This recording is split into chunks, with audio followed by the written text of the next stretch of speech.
Hello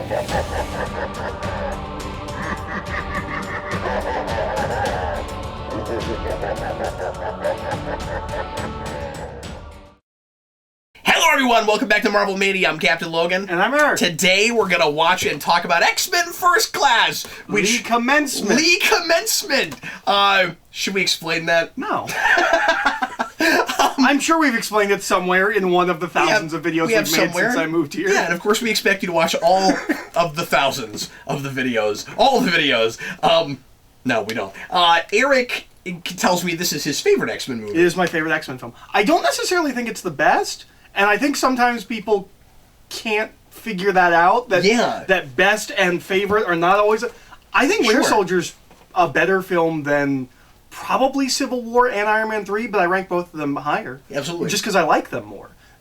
Like and best are not the same thing. I don't think this is actually the best X-Men film, although I'd give it a pass on almost all of its problems because I know the production history. Yeah. And I know the budget, so I can't complain about Beast. And it works really well as a standalone thing, so even, and we'll talk about all these things, but even all the things that, contradict history we've had already, and stuff that's just, like, overall makes things look too truncated and obnoxious, like Professor X and Magneto knowing each other for all of 2 weeks, and things like that. It works okay for the sake of this movie. Yeah, there's some issues with the script, but I give it a pass because I know they had like 8 months to make this movie, which is astounding given the movie we got. And how thoughtful. It's not a film without problems, but it's my favorite. It's a '60s James Bond film with superpowers. Like it's my favorite. Matthew Vaughn's one of my favorite directors. I don't think he's ever made a bad movie.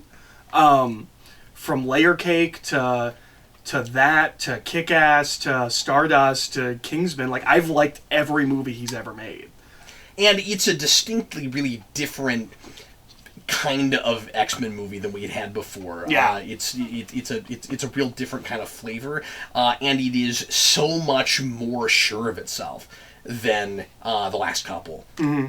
Well, it's so disappointing because Matthew Vaughn almost made Last Stand, and yeah, and so we would have had. I mean, not this, but we would have had something of this quality probably. And there's two properties. Well, there's three properties he's always said he wanted to make. The history of this franchise would look much different. One of them is X-Men. The other one's Superman and I believe James Bond. But he might not need to do James Bond now that he's doing Kingsman. Interesting that he wanted to do Superman. Oh, there's a pitch. There's a pitch that he and Mark Millar do together. Given that that's what Singer does, that then leads us to a bad X3. Yeah, he and Mark Millar pitch a Superman trilogy. That would be like Lord of the Rings, where they would shoot all at once and release it like once a year. That ends with the destruction of, or that opens with the destruction of Krypton and ends with Superman watching the sun burn out. Yeah. I forgot that he was involved with that idea. Yeah, because I always forget that he and Mark Millar are real tight and do these things together. Yeah. Because with Kingsman, it's one of them does the comic side and the other one doesn't. And Kick-Ass as well. And Kick-Ass was that way too. Yeah, I mean Kick-Ass was more of an adaptation than Kingsman. If we ever do a Kingsman commentary, I'll talk about the differences there. But and that might be a fun vault to do before the second one comes out. Yeah, because I've got that. It's not good, but I've got it. Yeah, and we could do that. I would be interested to look at it. Yeah. Kick-Ass was my introduction to Matthew Vaughn. I don't know what he did before that. Stardust and Layer Cake. Stardust is a lovely film. That's probably my introduction. I've heard that. I didn't realize that was Layer Cake is a spy movie, kind of. It's got the guy that plays James Bond, whose name is escaping me at the moment, but the current James Bond. It's got him before he's James Bond. Yeah. But yeah. I like Matthew Vaughn's never made a bad movie in my opinion. I mean, I like some of his movies better than other movies, but I love all of his movies. Craig. Yes, Daniel Craig. Yeah. Yes. Layer Cake stars Daniel Craig. Oh, cool. But yeah. Well, let's go ahead and get it. Is that why he got Bond? He never got Bond. No, I mean Daniel Craig. Daniel Craig? Maybe. It might be part of it. Because you said that was a spy film, and I don't know what kind of role he plays in that, but... yeah, it might be part of it. Everybody, let's go ahead and get into it. If you want to watch the film with us, get out your DVD or Blu-ray, however you want to watch it. Get it to timestamp 0 and get ready to press play when I say now. Here we go. Everybody, please press play right now. I assume the second Lara Croft film isn't why he got James Bond. He's in that? Yeah. I haven't seen that in so long. I've never seen it. I just know he's in it. I think he's the romantic interest, but I don't know. Oh, interesting. I saw the first one. I was out. I've never seen any of his early career. I liked that movie back when it came out. I really like him in Golden Compass. That's not a movie I particularly like that much, but I think he's really good in it. This is another movie that I absolutely adore the soundtrack for. This is the first X-Men film with Bad Hat Harry. Okay. Which is Bryan Singer's production company. That's interesting. And this movie, we've talked about this in a lot of places, but this was the first thing Eric and I ever talked about on camera. We did a speculation video about this, and at that point, we thought Bryan Singer was supposed to direct it. And he was supposed to direct it. Mm-hmm. And he gets credit with story. But that's what I mean. Like at that point, we didn't think there was any chance he wasn't going to direct it. It had just been announced, and that didn't end up happening. I'm glad it went to Matthew Vaughn. I think this would be a very different movie if Singer directed. I think it would be a less fun film. I think it would be more of a almost like Mad Men kind of a thing. Whereas this is more James Bond. This is more the movie version of the 60s than it is trying to accurately depict the 60s. But I also imagine a lot of that throwback to X2 stuff would have already been here. Yeah. I don't think there's a lot in here. No, but that's what I mean. All the stuff that he did in Days of Future Past, which works perfectly for that material because of what it is, I think he would have done some of that here. And conversely, I can't help but imagine what it would have been like if Matthew Vaughn had directed Days of Future Past. Which was kind of supposed to happen. Yeah.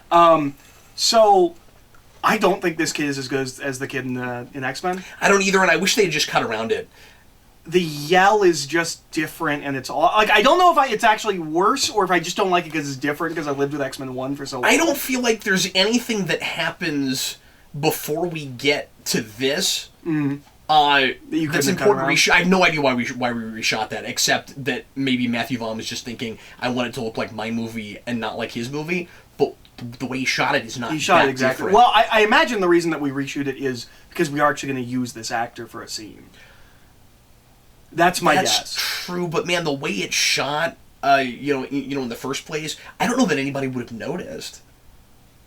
Maybe? I don't know. I mean, you're right. That would be a little strange. I don't know that we've ever done that. But there's a part of me that wishes we just cut around it. Well, and I think it's supposed to, right out of the gate, reinforce this is not a reboot. Yeah. Which is interesting because so many people saw this and said, "Oh, it's a reboot," and they weren't having any of it's actually a prequel, but it can't be a reboot type stuff. Because if it was a reboot, you would not have the bizarre cast you have. No, if you were straight up rebooting, what is the point of trying to line up at all? Yeah. No. The fact that we didn't use Cyclops and Jean Grey, that tells you that. And I remember people going into this and being like, "Oh, it's such a weird cast." Yeah, and it's because we're staying away from characters that we couldn't physically, that couldn't physically have been here. Of course, we don't care about that as much moving forward. Yeah, well, and looking forward, maybe it should have just been a reboot. This might have been a better movie if it was Scott and Jean and all of them. It might have been, but I will sacrifice that for Days of Future Past. Mm-hmm. Well, and I like the cast here. I don't like that they get squandered in Days of Future Past, but I like the cast. I really like Banshee. Banshee's one of my favorite X-Men, and I think he's really good in this. Yeah. No, I'm with you. I don't like that with Days of Future Past either. At the same time, there's so many characters in that. Yeah.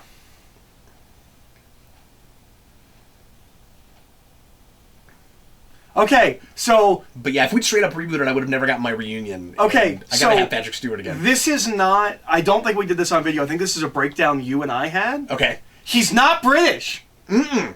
He lives in Manchester, New York. We don't know how he got that accent. He studies abroad. Who his parents are. Yeah. Which, that's a fine explanation for why he picks up a British accent, because that does happen. You go and you live in a place long enough and you pick up the accent of the place. Yeah, but he hasn't been there long enough. But you don't go study he's British in college. Here as a child. Already. Why? He's not British. He lives in New York? It's the exact same reason that Shinzon in Nemesis is bald. Patrick Stewart is. Therefore, he's got to be British. Because it works okay in the X-Men films before this because we just don't know where he's from. Yeah. And we never get his background at all. And I don't mind McAvoy as a casting choice, just because he's British, but The kid should not have been British, although maybe that would have been weird if he wasn't British and then McAvoy is. But it doesn't make sense. They would have had to have given us exactly your explanation, which is, I just went there and studied for 2 years, and now I sound like this. Well, that's not British. That's not what he sounds like. Now I just did a really crappy New York accent. Now I sound like this. That's what happened if you went to New York for 2 weeks. I'm Punisher Warzone Jigsaw right now.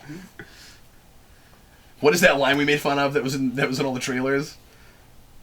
From Jigsaw. I was sitting here trying to think of that line. Is it Let's Play a Game? No, I can't remember what it was. All I can think of is Travolta's, I want you to make Castle dead!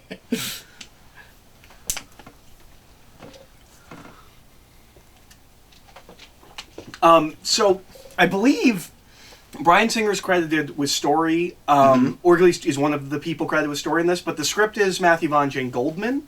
Jane Goldman co-writes almost all of Matthew Vaughn's films with him. Interesting. And she is just the coolest woman. Mm-hmm. She just seems like I've seen her talk. She seems like a really cool person. She's beautiful. Her husband is a really cool guy. He's the guy that did the Steve Ditko documentary, the In Search of Steve Ditko. Is that who that is? Yeah. He is cool. Yeah, it's his wife. And they just seem like the best couple. That's one of the best documentaries I've ever seen. Oh, I agree. But yeah, so she co-writes this film, and I feel like her name is never brought up on anything Matthew Vaughn does, but she co-writes Kick-Ass, she co-writes Kingsman. Wow. They're a really good writing team. Okay, so this is really weird. Okay. This scene. Okay. It was real tense in the theater. Outside of this moment, what is the reason for the death room next door with the windows? Other than this moment, when would you ever need that? Well, that's a good question. Well, okay, so he's an evil Nazi, so Yeah. maybe he often brings people into his office, and usually we just, kill people in the other room or something. Although, why is his mom not in the other room? Isn't it scarier if they're in the death room and are threatening to kill her with all the knives? It's really weird. It never occurred to me what that room was. Yeah, it's got a bunch of knives in it. I just never even thought about it. I have no idea, but there's a bunch of knives in it, so I assume it's a scary room, where we do. My guess is that you bring people into the office and you make them watch horrible things happen, which I guess is a cool idea. But that's not what we do with the mom. We bring her in and we point a gun at her. It's just for this one shot where he does this, and it's one of the worst shots in the movie, and the knives just fly around for no reason. No, you're right. I like that. That's definitely a kill room, or it's a butcher shop. Yeah, but I don't know why would you put that. the windows? No, we're clearly doing horrible things to people in that room, I guess. That's the only thing. But I hate this. I don't have a problem with it. But and I think the CG looks kind of bad. But, again, this movie has a real modest budget, especially for what they're attempting to do. Yeah, and these, the last couple, critics didn't like. And so, at least, I don't know how well Origins performed. I know X3 did really well, but it's not fun. I think Origins did surprisingly well. So this is, very obviously an attempt at kind of a new direction with these, even though it's not a straight-on reboot. Mm-hmm. So it makes sense not to throw too much money at it right away. One thing I was really impressed with was how well it performed, given how little advertising I saw for it. It was almost like a sleeper X-Men movie. It's kind of like Batman Begins. Yeah, it's very much like that. And that ended up being a really smart marketing strategy. I don't know how anybody was smart enough to think that that was the way to go with it. And it proved that you can do an X-Men movie without Wolverine. Yeah, definitely. Really like how this coin works with the movie thematically. Yeah. I always thought that was a really creative way to bring our logo in. And this is such a cool scene. And we've talked about this before, maybe privately. It's hard. I'm starting to lose track of what we talked about on Marvel Mania and what we've talked about privately. Yeah. But I came out of this movie in love with Fassbender. I think this is his movie. A lot of people did. And you didn't. He's good. But I was too in love with McAvoy. And I have that with Days of Future Past. I like McAvoy in this movie. I think he's good, but I think he's amazing in Days of Future Past. And I think maybe it was, and this isn't fair to Fassbender because he is fantastic in this. But I got sick of listening to people talk about Fassbender and never bringing up McAvoy. Because I was blown away by McAvoy, and people seemed to think that he was just serviceable, and I did not know what they were talking about. And this was mine, I'm sure a lot of people's introduction to him, and boy, already he looks really young here. Like I know him from, he's Mr. Tumnus. Oh, really? Yeah, he's Mr. Tumnus and Wanted. Wanted's the big one I knew him from before this, which is an alright movie. It's about halfway between Fight Club and The Matrix. This is another thing I've said to you, but probably not on camera. I really feel like McAvoy is having the career that Patrick Stewart should have or would have had he been doing films earlier and not stage. It is impossible at this point not to compare them, because I think that he is every bit the actor Patrick Stewart is, and maybe is even surpassing him. I think he's stumbling a little bit in the scene. I think he's having trouble saying things like, you mustn't knock it, groovy. I was a little put off when I first saw this movie. I was like, oh, I don't know how this is working, and then he wins me over in pretty much every scene after this, but in this scene, at least initially, I was like, oh, I don't know about this. Like, what's the problem with the line delivery? Like, he seems like he's uncomfortable saying it. Like, he thinks it's kind of silly, and he's not. I don't know. It seems like he's having trouble getting his mouth around the words. Huh. Yeah, I never had that. He's Jennifer Lawrence. I thought you were going to say you thought he was like maybe playing it too stuffy or something. No, I just think, and it's the only scene where we really write him like that, where it's that kind of Austin Powers-y 60s, where you say things like groovy. Like, he doesn't say that for those kinds of phrases for the rest of the film. It's only in this scene. I think this is my introduction to Jennifer Lawrence. Yeah. I think... Honestly, I think the idea is supposed to be that that's not language he generally uses, and he's trying to look impressive in front of a chick. Like, that might be. So, if it's coming off strange, it's maybe supposed to. That might be. That's not a word that naturally comes out of that mouth. I don't like her delivery here. I think she's kind of... She's brushing her teeth, Eric. I know! I don't like this delivery. I think she's kind of the weak link in this film. I think she really comes to her own in Days of Future Past, but I think she's a little bit... Or I've always... Before she became Jennifer Lawrence, before you could never say anything bad about her... Yeah. I always thought she was kind of the weak link in this cast.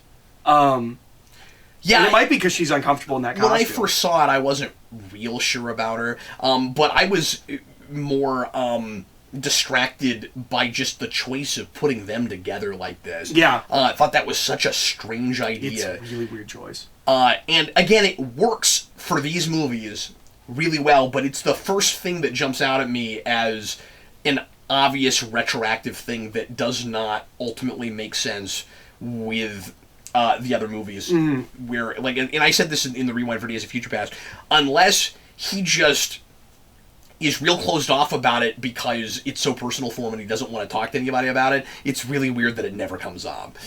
Yeah.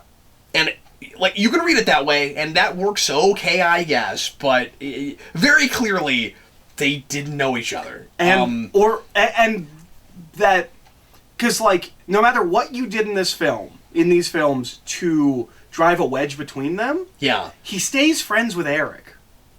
But he doesn't stay friends with her. Yeah. It's a weird choice. And they grew up together, like... I also think she's not trying to channel Rebecca Romijn at all. Whereas, like, he clearly looked at Ian McKellen's performance. McAvoy clearly looked at Patrick Stewart. Yeah. She didn't look at it doesn't feel like she looked at the... Yeah, they're clearly doing their own thing with it, but you can completely buy both of these men turning into the men that we saw Absolutely. earlier. And one of the things that I love crediting Singer for the most, and this could have been Vaughn's idea, I don't know, when you get into Days of Future Past, is that they gave her a massive trauma that turns her into the Rebecca Romijn version, and so it ends up being totally fine that she's a very different person here, because there's a real good reason later that we've kind of taken her voice away and she becomes real monosyllabic, and she becomes so cold and unfeeling, turns into almost a robotic kind of character. But they had to intentionally come up with a story reason to get us there.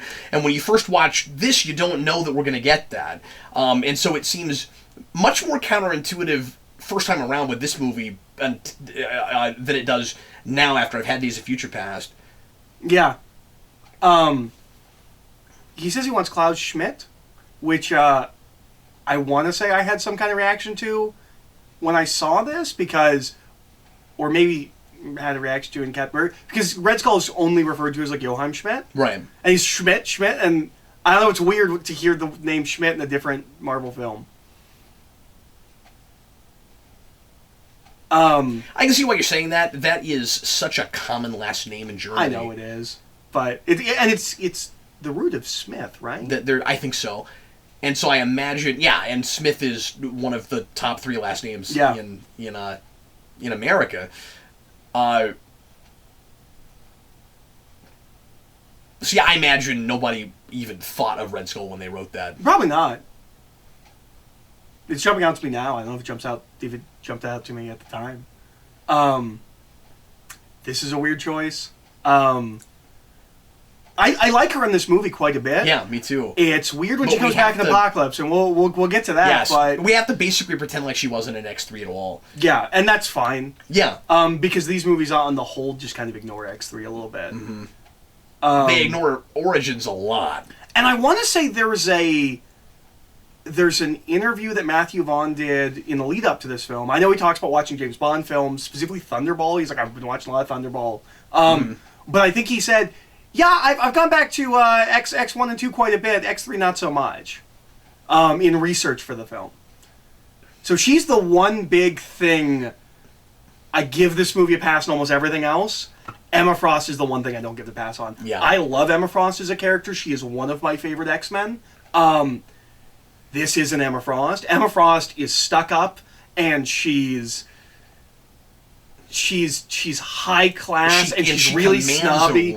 Yeah, and you don't really have that here. And I think she's the evil Bond girl in this. And the thing is, I struggle with whether or not this was bad casting, because I don't know if it's just the way she's written.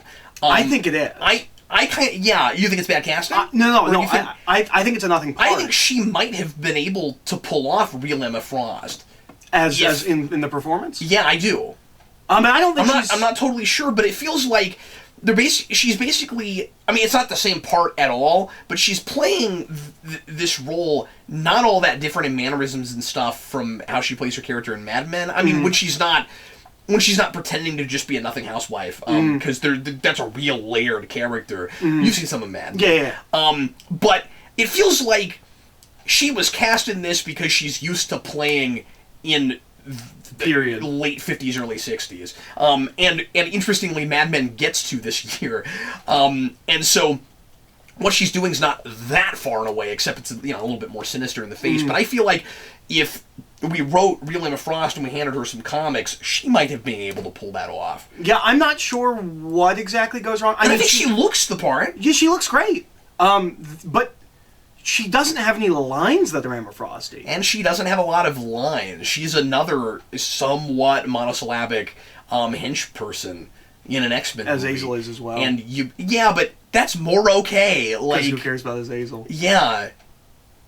And I don't know anything about Azazel, so I don't know if he's a talky character. I don't know what he's like. I think he's a speechy character because he's Nightcrawler's dad, and he's also a demon from hell, and him and Mystique hook up, and that's how Nightcrawler gets born. I remember a lot of X-Men fans saying that was such a weird character to throw in this. And it's and we clearly only throw him in because we want to do the X2 fight scenes.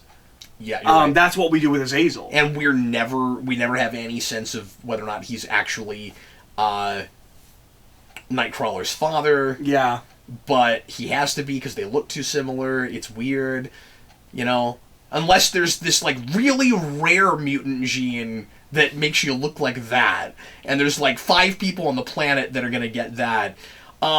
This is Tornado. So I can't help... I can't help but talk about this actor every time I see him in things, and I forget his name right off. But this guy, who in everything I've ever seen him in, plays either a Secret Service agent or You're talking about the general guy. The general guy, yeah, or a general, or he'll. I think you're talking about Tornado. I'm like, you've seen Tornado and other things. Or he'll play a bodyguard. The other day, my wife and I went back and watched Under Siege, and he's in that. And he's really super young, and he's still playing the same role he's playing in everything he's in now. He's the lead Secret Service agent in most of 24. And I don't know if you remember him from there, but he's real memorable. And you might not have gotten far enough to see much of him, because I can't remember if he's added in season 2 or 3, but he goes through 3 or 4 presidents, because that happens a lot. We get rid of presidents real fast, real often in that show. But he's there up through 8, I think. I think the Diamond thing is interesting. Yeah, I love him. Frost. He's also in Generations. He's either in Generations or he's in Star Trek 6. I always forget. I can't remember if he's on the Excelsior or if he's on the Enterprise B, which is an Excelsior-class ship. But he's I think he's the helmsman, and he's real young there, naturally. The Emma Frost Diamond, no one noticed. I know! It's like Clark Kent in Smallville, just showing up when he's running really fast in a crowd of people, and nobody notices. The Emma Frost Diamond thing is interesting and weird, because that's not a thing she has until Morrison. Mm-hmm. But I've never seen an adaptation of that character since that doesn't do Diamond. That's not until Morrison? It's not until Morrison. Morrison introduces that. It's part of his secondary mutation thing. Yeah, before that, she's just a psychic. But no one can think of that character without Diamond Skin at this point. Yeah. It's really interesting. Like, that really took with that character. Yeah, that strikes me as like that Invisible Woman force field thing, where she has kind of a passive power, so we've got to give her a more like active thing to use in fights. But it's not like we do that with Professor X or any other telepath. Mm-hmm. I'm not sure why Morrison gave her that ability. Part of it's because he wasn't allowed to use Colossus. Oh, okay.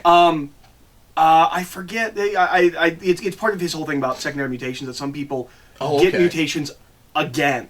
You get a second mutation. So it's a story thing. Oh, it's a story point. So it's not. Yeah. So it's not a retcon. She suddenly has the diamond form. Yeah. No. It's there's a reason for it. Oh, that's awesome. I didn't know that. The thing with Tornado, I think his name's like Typhoon or Typhoid. He's one of the Marauders. He just works for Mr. Sinister. He's not like a major character. But I lost it in the theater because when Rush Hour 3 came out, there was a video that Brett Ratner and Jackie Chan did, where Jackie Chan is trying to sell Brett Ratner on putting him in X-Men 4, and he's like, well, there is no X-Men 4. And he's like, well, there could be, and you're going to make it, and I'm going to be Tornado. He goes, well, Tornado's not a real character. He goes, but he could be. And then I saw this movie, and there's a dude who's just here making tornadoes. I was like, why wasn't it Jackie Chan? That's awesome. I like the scene a lot. Yeah, it's a great scene. It's, again, really tense, really suspenseful. He is really scary in this movie, and one of my big issues with it is that Professor X can read his mind, and he is just too sympathetic. Magneto is a serial killer. But he's a serial killer of Nazis. Yeah, but he's still a serial killer. But they're Nazis. I know. And I feel like you give that a pass in your judgment of someone's character. Here's the thing, though. It's not just Nazis. As it goes along, anybody who is working for what's his face, Kevin Bacon. Shaw. Anybody working for Shaw, he does not care what happens to them. And when he does the thing later on, when he does the thing with the barbed wire fence, and Xavier is like, oh God, but then just moves on. I don't know, man. That's going too far. And I'm not saying he's going too far, because I buy this character doing everything he's doing. But I feel like Xavier is ignoring who it is he's working with, and that becomes a real problem by the end of Apocalypse. Yeah. When he offers to let him stay, and he's just gone right back to being a serial killer.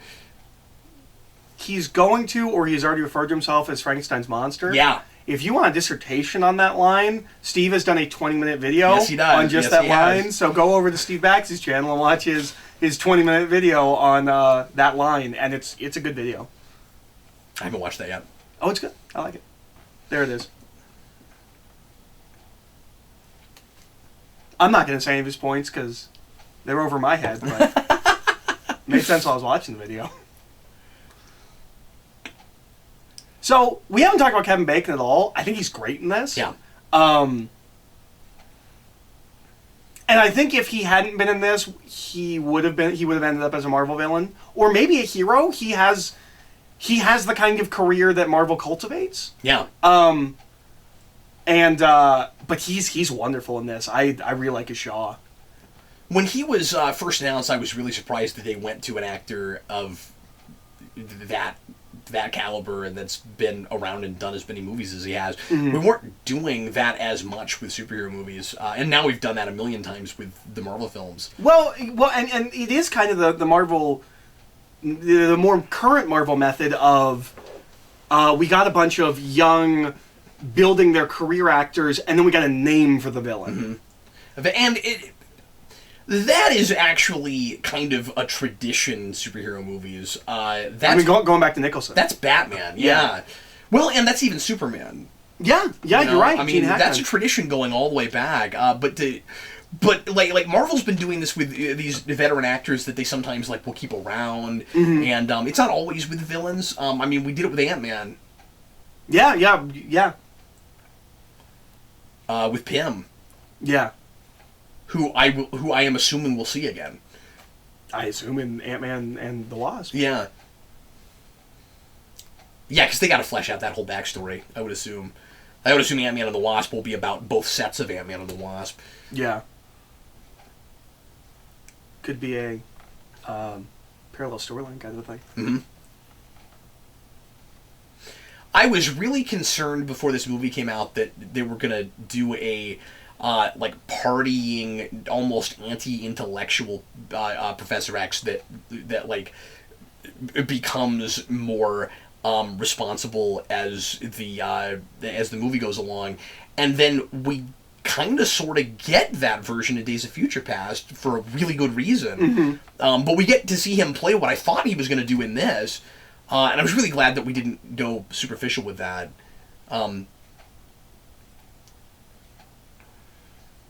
This scene is really Bondian, the way we're shooting it and the location. This feels like it could have... And from that period. Yeah, it feels like it could have been... It's real Thunderball. Yeah, that's what I was going to say. It could have been in Thunderball.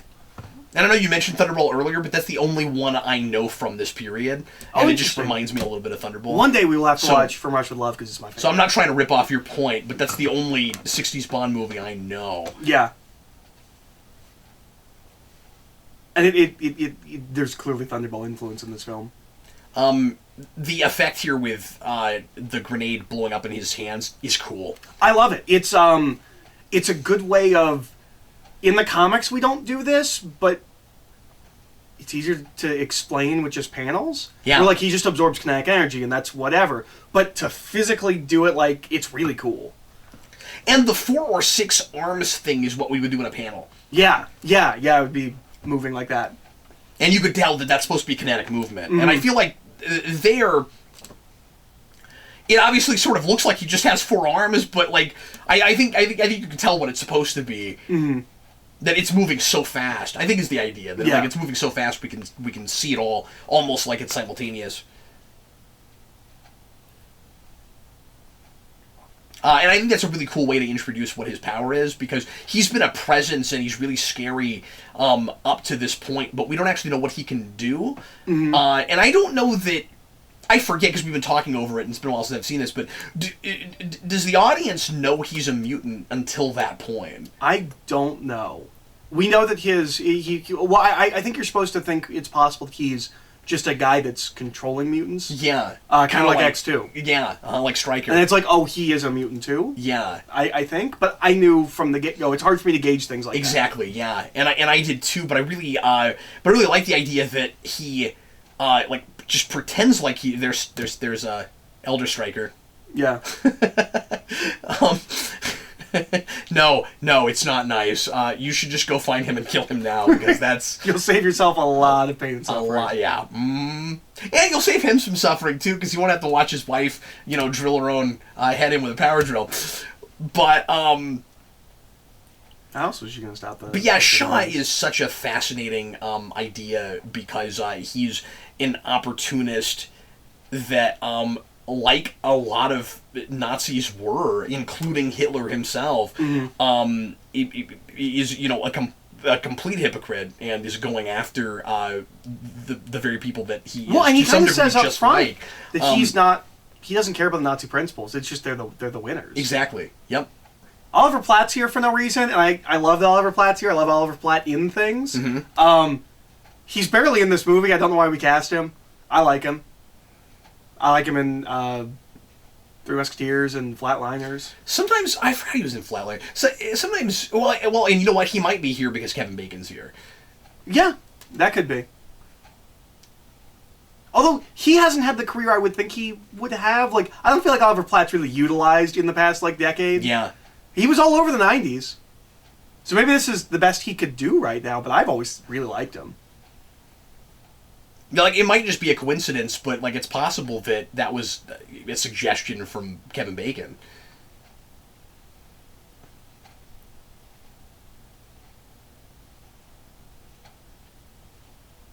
I still can't believe that there's supposed to be a Flatliner sequel, and that it's just called Flatliners. I don't know about that moment. Mm-hmm. It's kind of a flagrant use of powers. I feel that way too, but you know what I'm going to say? I love the idea that there is some moral ambiguity to Xavier, and we just need to be talking about it, and people around him need to be questioning it, because he is supposed to be kind of the stalwart hero that's always doing the right thing, but he does take advantage of his powers some, and they play it as harmless. Well, and it's also supposed to be, because this is not a reboot. We know who he's going to be. Yeah. And so it's kind of I think there's a little bit of a gimme in he's young, and he's just kind of fooling around, and he's going to grow out of it, and he's not doing anything really bad here.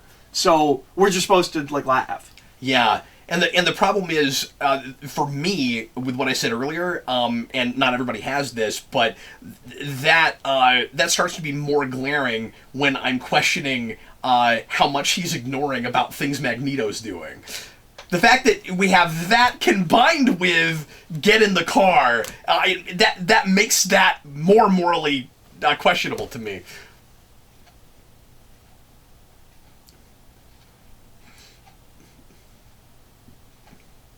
I like that effect. Yeah, it almost suggests that I never thought of this, that the crystallization thing she can do is somehow rather linked in with her mental powers. It is a little bit. When she's in crystal form, you can't go inside her mind. That's why later when they have to break her out of that form for is she in crystal form? No, but right I think it's just supposed to be a connection of she's blocking him, and so it's visualized similarly to how there's Tornado again. Who's not Jackie Chan. It's so funny because up until just now, I never thought of where the tornadoes came from, and I didn't even realize there was a character that was producing them. I just remember there being tornadoes in this movie. He has no dialogue. Yeah. I never think of him as one of the mutant henchmen in this. There is a dude in a suit that makes the tornado. Of course there is. I don't know what I thought was happening with the tornadoes. There is a whole character in this movie that I was not aware of. Does he appear nowhere in your rewind? If he does, that's going to be like the black guy in Who Framed Roger Rabbit. No, Cap, there is a black man in Who Framed Roger Rabbit. Is that a thing? Your whole civil rights argument is potentially null and void now. Yeah, that was a thing.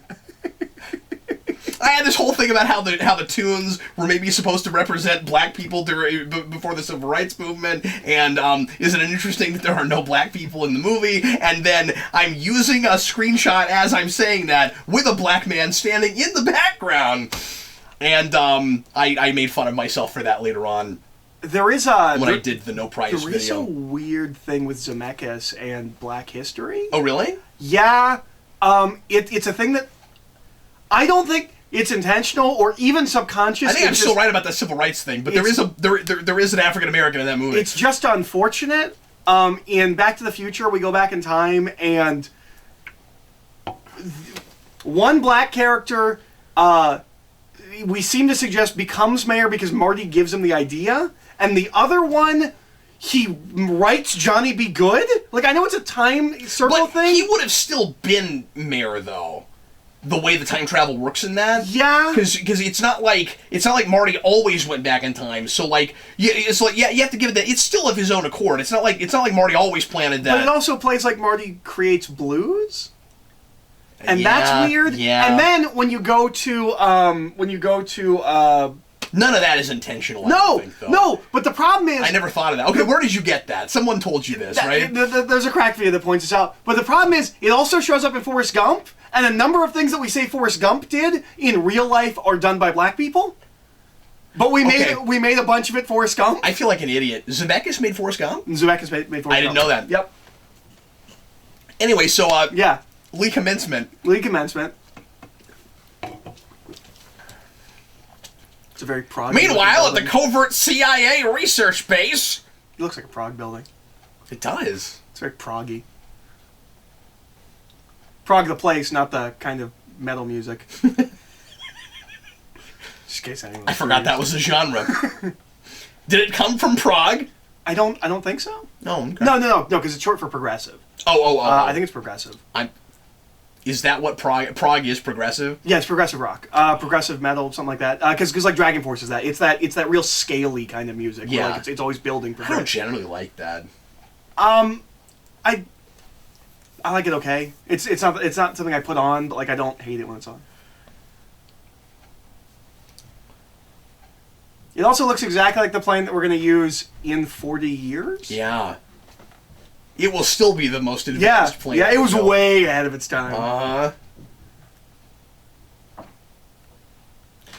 I like this. This is a real nice moment where he spoils that he's a mutant. Yeah, that's great. Oops. This is as good a time as any to bring this up.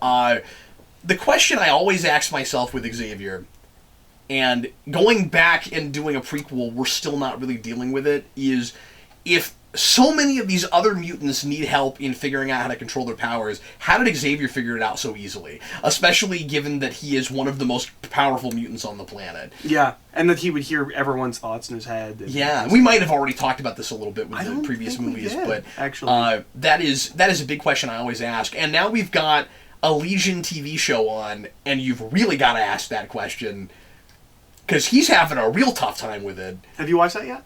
I have started it. I got busy. I was only able to watch the first 20 or 30 minutes, but this is such a weird way to do his mutation. What I've seen of it is brilliant, but okay. I haven't finished it. Yeah, I think you'll like it a lot. Okay. But I haven't finished that episode. It is pure psychological thriller, and that's a big. I'm a big fan of that genre, so. This is a weird way to do Beast's powers. He just has hands for feet. Yeah. Like usually you'd say he has big hands and big feet. He's just a big guy. Mm-hmm. He's got hands for feet. That's a way to do it. Yeah, and I always thought that was really weird because like you take. It seems like the biology defines powers interestingly, where that is a like dictionary definition mutation. Yeah. And he also seems to be kind of agile. Like yeah, so he does have some powers, but I always thought it was weird. The Russians gave it to me. We'll talk about that in a second because that whole thing is ridiculous. But I just want to mention that like I always thought the way his serum works is kind of strange. It is. So we're trying to come up with a real explanation for how the helmet blocks telepathy, and the question I have is, how do the Russians know anything about telepathy? Like, have they found mutants that they've experimented on and dissected or something? Because mutation isn't even a public knowledge thing yet. But historically, the Russians were obsessed with psychics. Yeah, and I get that. Like that, and that's why they made it the Russians, and because it's this period, and you know the. I like this. This is very James Bond. It's also a little 60s Batman. But I just want something about how, like yes, they were obsessed with telepathy, and they actually found someone who could do it. Like, I think the idea is that in a world where telepathy exists, they continued researching and figured out how to block it. Like that's unless she volunteered. That's true. Yeah, that's possible. Although she doesn't know the helmet's coming, so I don't know. Okay. He's like, the Russians gave it to me, and he's like, read my mind. She's like, I can't.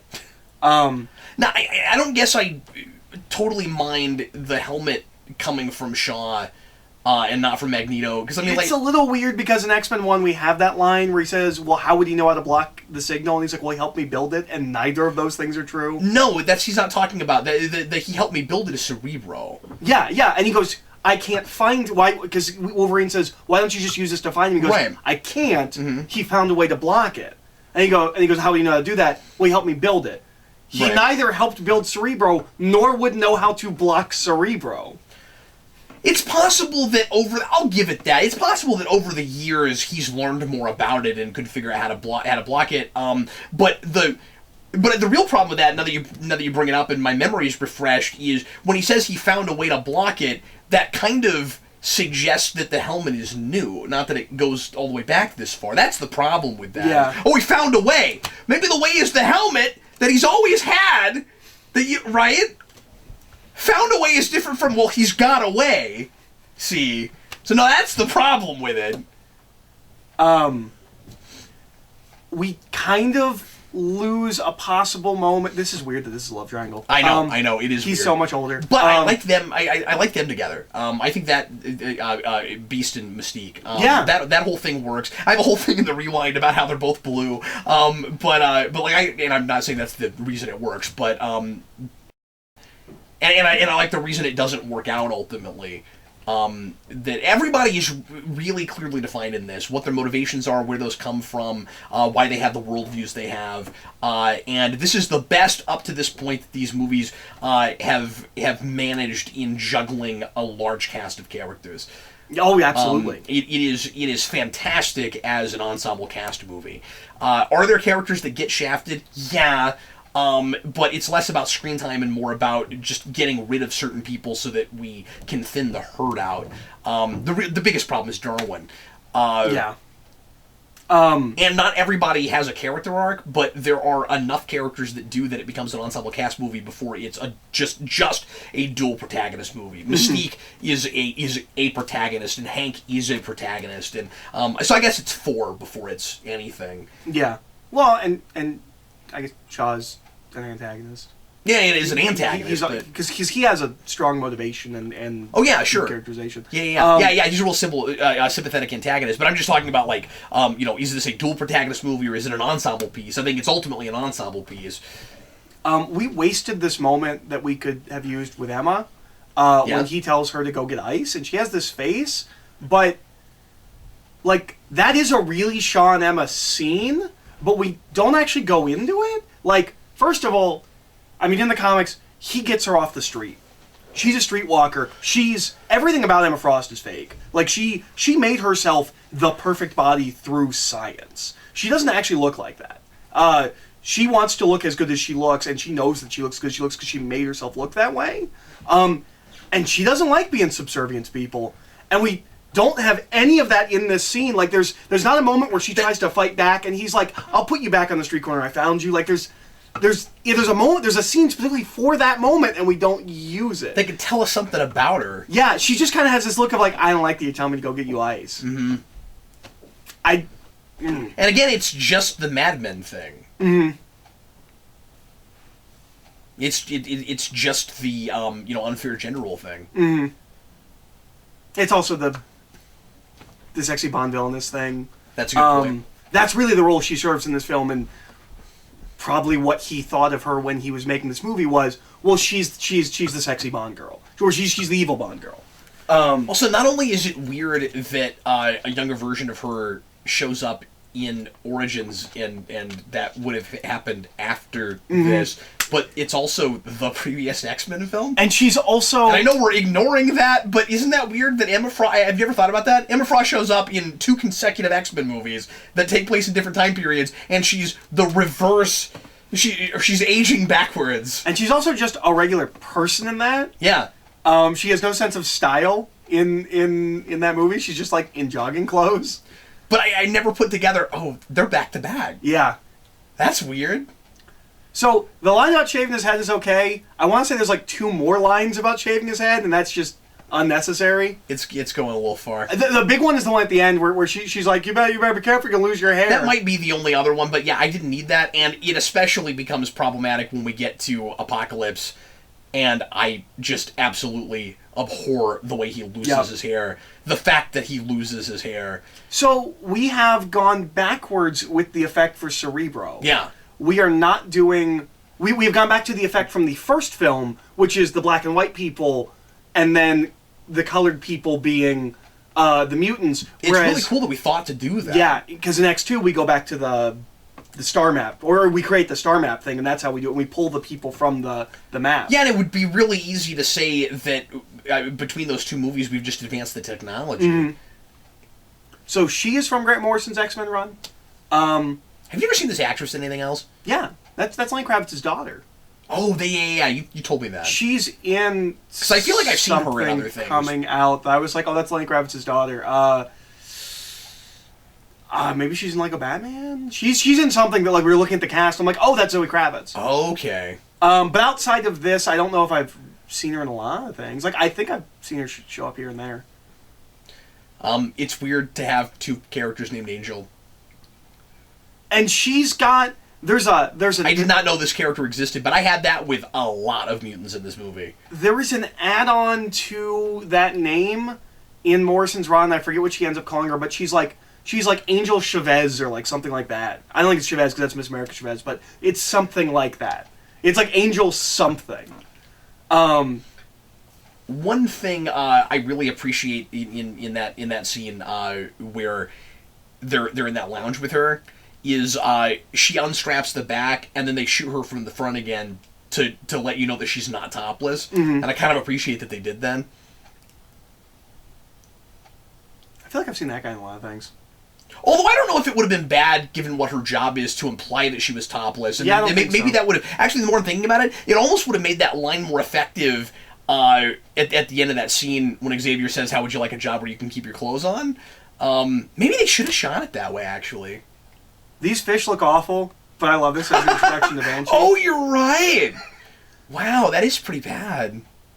It's almost as if those fish know they're a special effect and that they're about to get blown away by a superpower.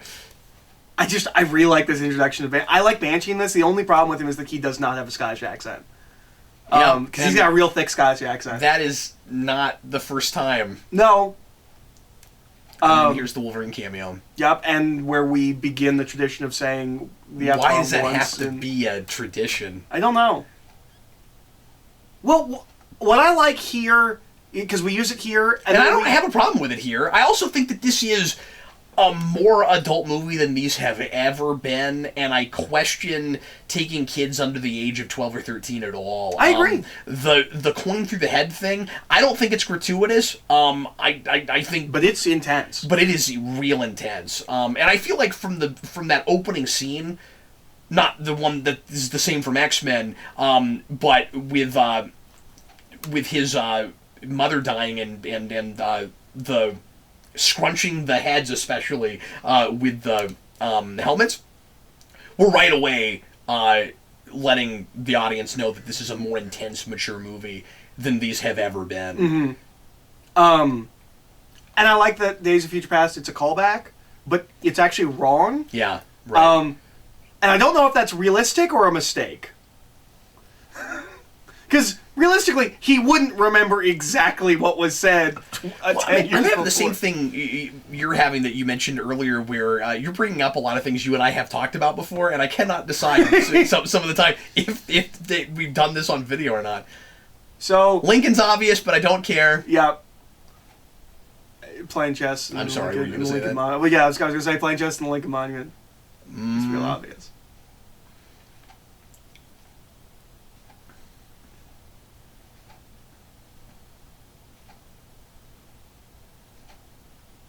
Ooh, I like that line given Days of Future Past. That's really cool. That is an unintentional foreshadow for the future where everyone's branded. Identification's where it starts. I never thought of that. Well, and obviously he's branded. Yeah, right.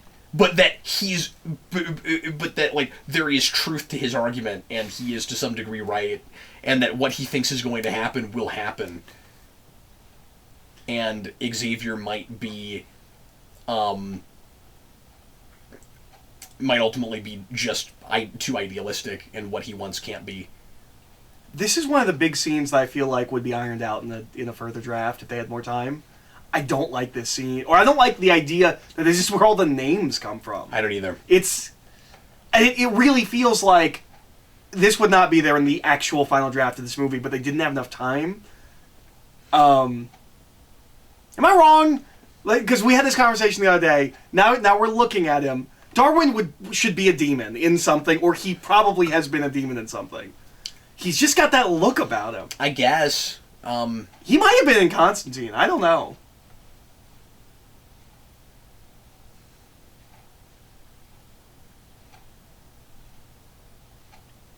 I was real bummed when I saw Days of Future Past and I found out that Banshee was dead. The rest of them are whatever, but Banshee being dead, that makes me real sad. I love Banshee. I love him in the comics. I fell in love with Banshee when I went back and started reading through Claremont, and he shows up and he's going to leave because he's older than all the X-Men. They're like, you should stick around. He's like, yeah, I'll stick around. That sounds fun. He's a real fun character. And no one talks about it, but he's been dead for like 10 years now. And he's stayed dead. Comic book characters never stay dead except for the ones I love. And nobody else cares about Yeah, nobody else cares. I love Banshee so much. He's great. I think I mentioned this on the commentary I did with Shades, but I looked up that pinball machine they have in the background, and that machine comes out 3 or 4 years after the year this I remember is. you talking about this. So it can't be there, but it's there. That's like my friend at work's complaint about the bicycles in Stranger Things. Something they can't only be you there. would know. Yeah, and I didn't know. I'm not a pinball enthusiast, but I looked it up. The Havoc thing curious. is an interesting choice. I wish we did more with it. Yeah. Moving forward. I wish he's alive in Days of Future Past. I wish he was in Days of Future Past.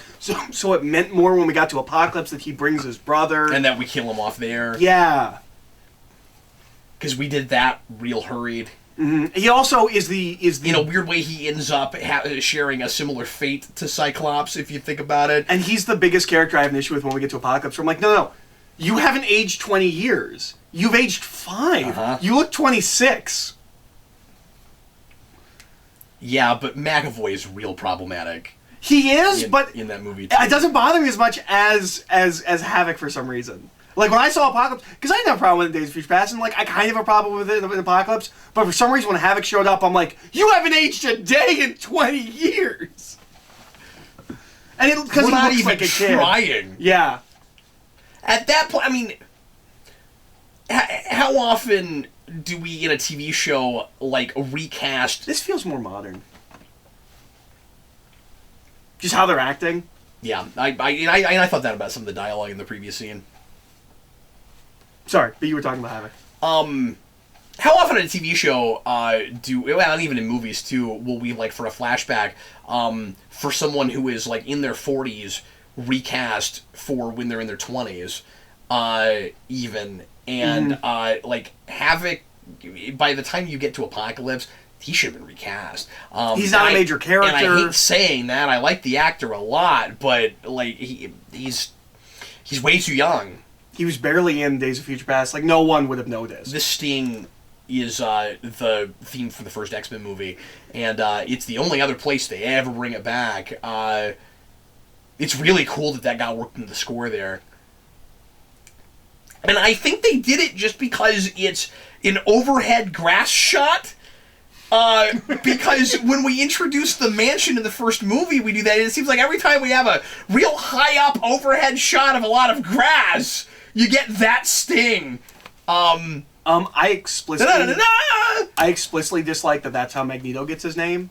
Especially going to X2, where, like, it's that real, like, that's my slave name, this is my real name kind of a thought process. I agree with you. It needs to come from him. Yes. Also, Matt and I have a joke about how he wants to be called Magnet Man. It's like, you're going to be Magneto. He's like, no, I want to be Magnet Man. And then everyone just keeps calling him Magnet Man. And I think, now that you say that, I never thought of this before, but I think the reverse is true, too. I think not only should Magneto name himself, he should name her. Mm-hmm.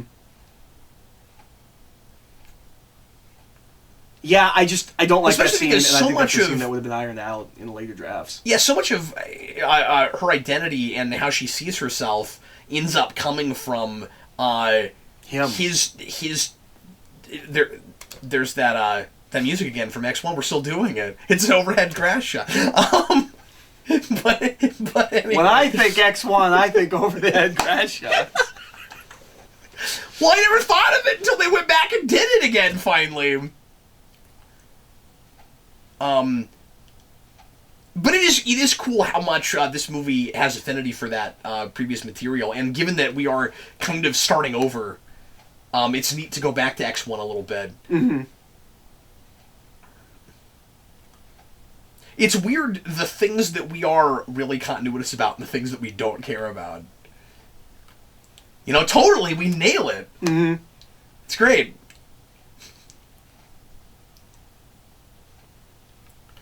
Also, that, the way we do that close-up effect, I think we were doing that in the first two X-Men movies, too, with his telepathy when he gets in people's minds. Mm-hmm. The almost like fisheye lens thing, like, I think we maybe did that a little bit in that first movie. We've seen it recently. Yeah, this really should be... this should kind of be the turning point for their relationship, but they also haven't been friends long enough. Yeah. It's a weird problem this movie has. Like, I buy that their breakup at the end of this movie, but I don't know if I buy the friendship, the like 40-year friendship that follows it. Like, on its own in isolation, this film works fine. That's just what exactly. I love this idea. I think this is a really fun idea to do with Emma Frost. That she can make him think that that she's not actually going to sleep with him, but she'll make him think that they're sleeping together, and that's good enough for him. It's pretty funny. I really like it. It's a real smart use of powers. It's kind of interesting that there's a scene in Days of Future Past with Mystique that kind of echoes that scene a little bit. He's not killing any of these guys. He's gonna hurt him real bad. Yeah, but he's not killing them. It's the the Terminator 2 logic. Yeah, but he doesn't. They'll live. He doesn't need to right now. They're Russians.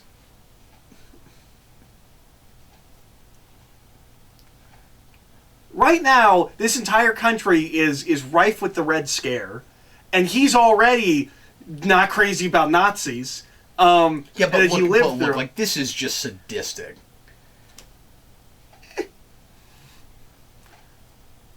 I don't actually think it's that bad. I think he could have been worse. I get it, and we've seen him be worse. I get it from his perspective. I'm asking you to put yourself in Xavier's mind. That should bother him. He's also been inundated with the Red Scare propaganda. He might not mind as much either because they're Russians. That's not in the movie. No.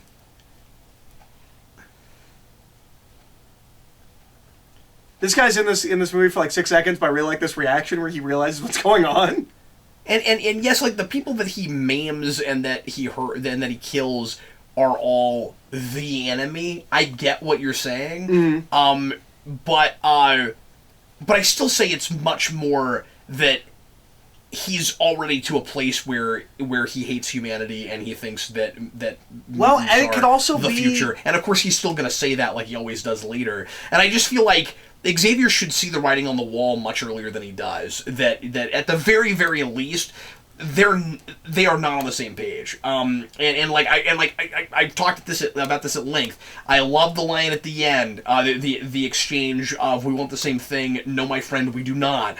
But I think he's giving him too much of the benefit of the doubt early on. There needs to be a conversation where he says, where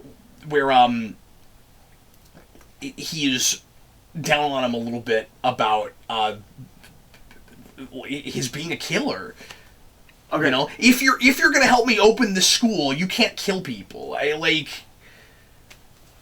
don't like the diamonds break with metal. That doesn't make sense. They're diamonds. Mm-hmm. But is it possible that this film is intentionally somewhat going back to more 60s film thinking, where like you don't think about the fact that James Bond kills like 50 people throughout the movie? No, I don't think so. You don't think so? No, because not because they're the bad guys, and because they are. I'm telling you, early on especially, they are trying to make me uncomfortable with the way Magneto sadistically kills people. Like, that's supposed to be scary, and Xavier doesn't see it, and he's in his head. That's my problem, is what the film is telling me Xavier's not picking up on. And I don't feel like he would be as blind as he is. You might be right. This is a weird implication that this movie goes in. It makes the connection of, like, mutants and nuclear weapons, like, really connected. Mm-hmm. Where, like, Shaw says, like, nuclear apocalypse is a good thing because it will make us stronger. Like, but why? It's really suggesting that mutants come from the atomic age. Like, that's what I've always gotten from it, is I never it's thought part of that idea. But we know that that's not the case. I mean, that's been a thing that's been suggested in the comics, but it's always... It doesn't explain... The problem is Wolverine and Apocalypse and Mr. Sinister and... And when you have Apocalypse as the third movie in this trilogy, that becomes real problematic. Yeah, it's a weird idea, but it's also... I get we didn't know we were going there, but yeah, I never thought of that. You could write it off as Shaw has no idea what he's talking about, and like he thinks that surely we came from the mutation coming from this radiation, and stuff like that. I think you might be making a little bit of a leap there. That's interesting. I never thought of that. I thought it was just...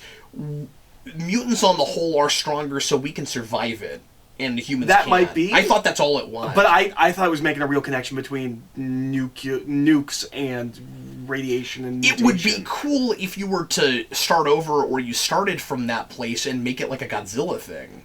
Yeah. Where, like, we kind of accidentally created mutants in trying to destroy our enemies and not finding a way to get along, and so this is how we're paying for it. But then that becomes a much different kind of allegory. Mm. Because the whole... I resist that because X-Men is a civil rights allegory, and they need to be naturally the way they are. This is the coolest thing ever, and Nightcrawler should do this all the time. I mean, if he was evil and killed people. Yeah. This is such a cool way to kill people. What you're saying is, you wish you had done that in the White House. Yeah! No, I'm convinced this is the reason Azazel is in the film, is because they came up with this idea. And it looks great. I mean, it's fun. It's fun to watch him kill people. I don't know why Shaw is here. Like, did Emma Frost send like a message to him? Like, why now? Why? How did he? I don't know.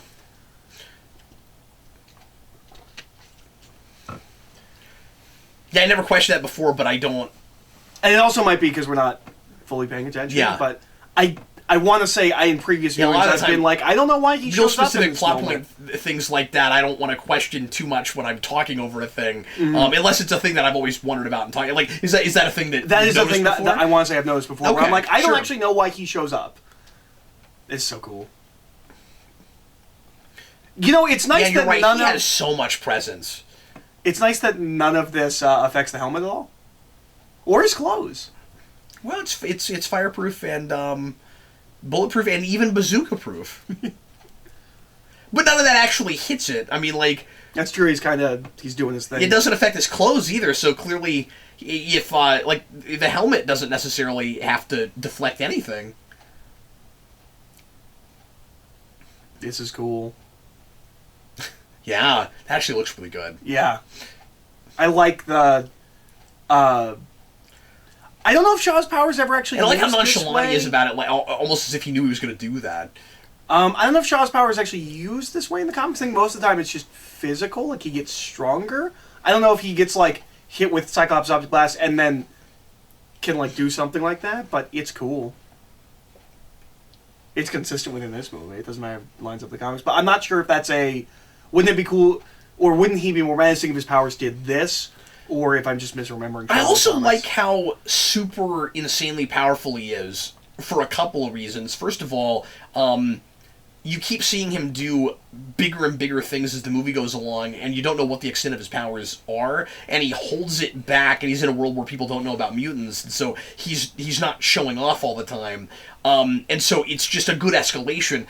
But I also really like that we have a villain this powerful, and it's not a movie that culminates in the bad guy bringing down towers in a city.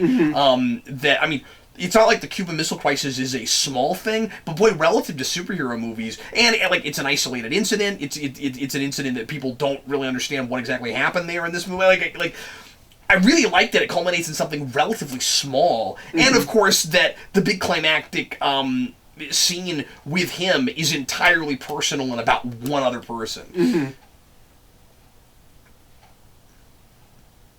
This is one of those movies that you can argue isn't a superhero movie first, to a degree. Yeah, no, this is It's got very comic book action, certainly. It's a 60s spy movie with superpowers. It's also a character piece.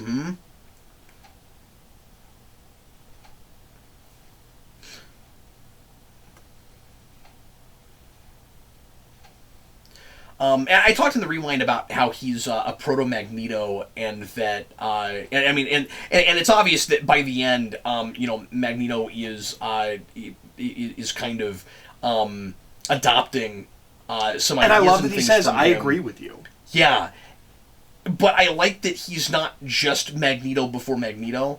That his philosophy is different. Yeah.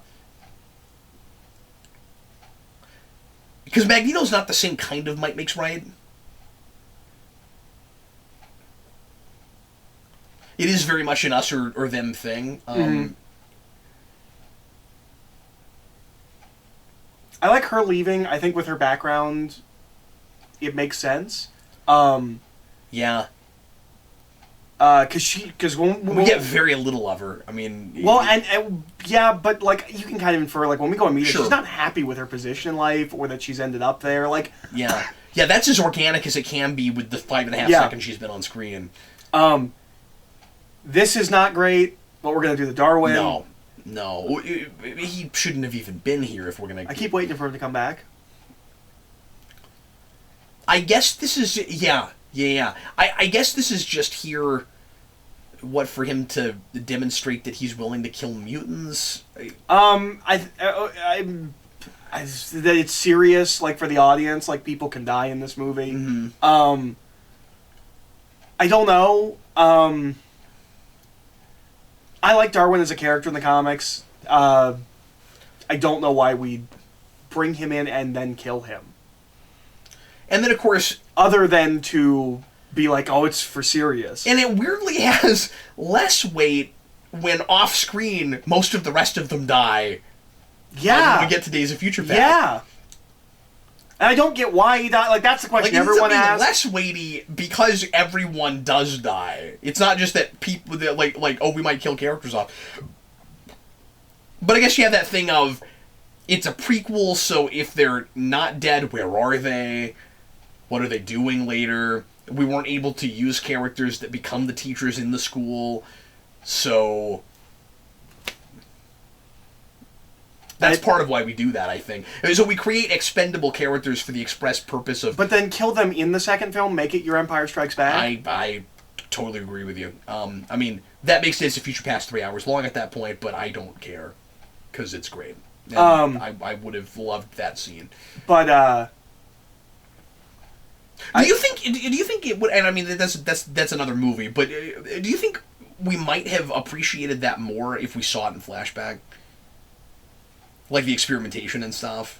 Possibly. I'm not sure. Yeah. That would have been a really grotesque way to open it, but you could have opened it with that. After the bookend. But anyway, I'm sorry, go ahead. Well, but that's not a reveal. I don't know. Oh, that's true. It's all about structure, and you would have to make a different movie. And then you can't. You're right, because then you can't mirror that scene from X2. where Mystique's looking at the files, looking at files, and so anyway. But I mean, the obvious thing to bring up with Darwin is his powers adapt to survive. How could he possibly be killed? Because his body seems to be doing all right with it, and then he just explodes. I guess it's just that fast, and he can't catch up to it. Yeah, I'm not sure. And I don't know if that's supposed to be like a really tragic irony. Yeah, he doesn't need to be there. But again, these are things I feel like would have been ironed out if we had more time to make this movie. And this movie does have quite a few problems, but I give most of them passes because I'm convinced these wouldn't be here if they had more than 8 months to make a whole movie. Yeah, this is something I didn't think about, and I wish I had. I didn't think of, and I wish I had, because I would have liked to have put this in the rewind. I don't think this is in the rewind. I always do this. I'm like, maybe it's in there. I don't know. It's been a while. But it is entirely just... He is entirely just a thematic device, right? Like the idea is the more pessimistic side of this argument is you can't adapt to work within the world of humans, and you have to run with your mutation and with the mutant crowd, and it is us versus them. And Darwin, with the rest of them, he's like this token figurehead when he dies of a mutant trying to work with humans, and the dark side of the argument is you can't do that, and he's trying to adapt in our world. He can't do that, so he dies. Yeah, there needs to be a line about it. Yeah. We haven't brought this up yet. I don't know if you know this or if you remember this. There was kind of a big deal made. There's an entire sequence of this film that was cut. I don't know exactly what it was. I don't know if it's a Mindscape thing or what, but there is a whole action scene that they cut from this film because Inception came out. And apparently the big hallway fight in Inception, apparently there was a scene very similar in this movie. Interesting. And then Inception came out and they're like, oh, we can't do it now because people are going to think we're just doing Inception. So people make fun of the blinking. This scene... Have you seen that video? There's a video where somebody counts all the blinking. If she was played differently, that could have been a really good Emma Frost scene. But the blinking combined with the weird head bobbing thing... And again, I don't think she's a bad actress. I think she's given a part that's not a good part. I think another actress maybe could have done it better, but I don't know. I'm just going to start doing... Oh, hey, it's Dexter's dad again. Wasn't he in one of these other ones? He was in something we saw recently and talked about, but I don't think it was... Wasn't it something we saw in the theater or something? I can't remember. Maybe. Everything is running together. We watched something recently with Dexter's dad. Yeah. I don't know why he's in this. He's better than a bit part. Like, I only recognize him because of his voice. And that guy that guy that we cut to for a second, he's in some stuff. He's the devil in some show. That one show where the kids working for the devil look like souls.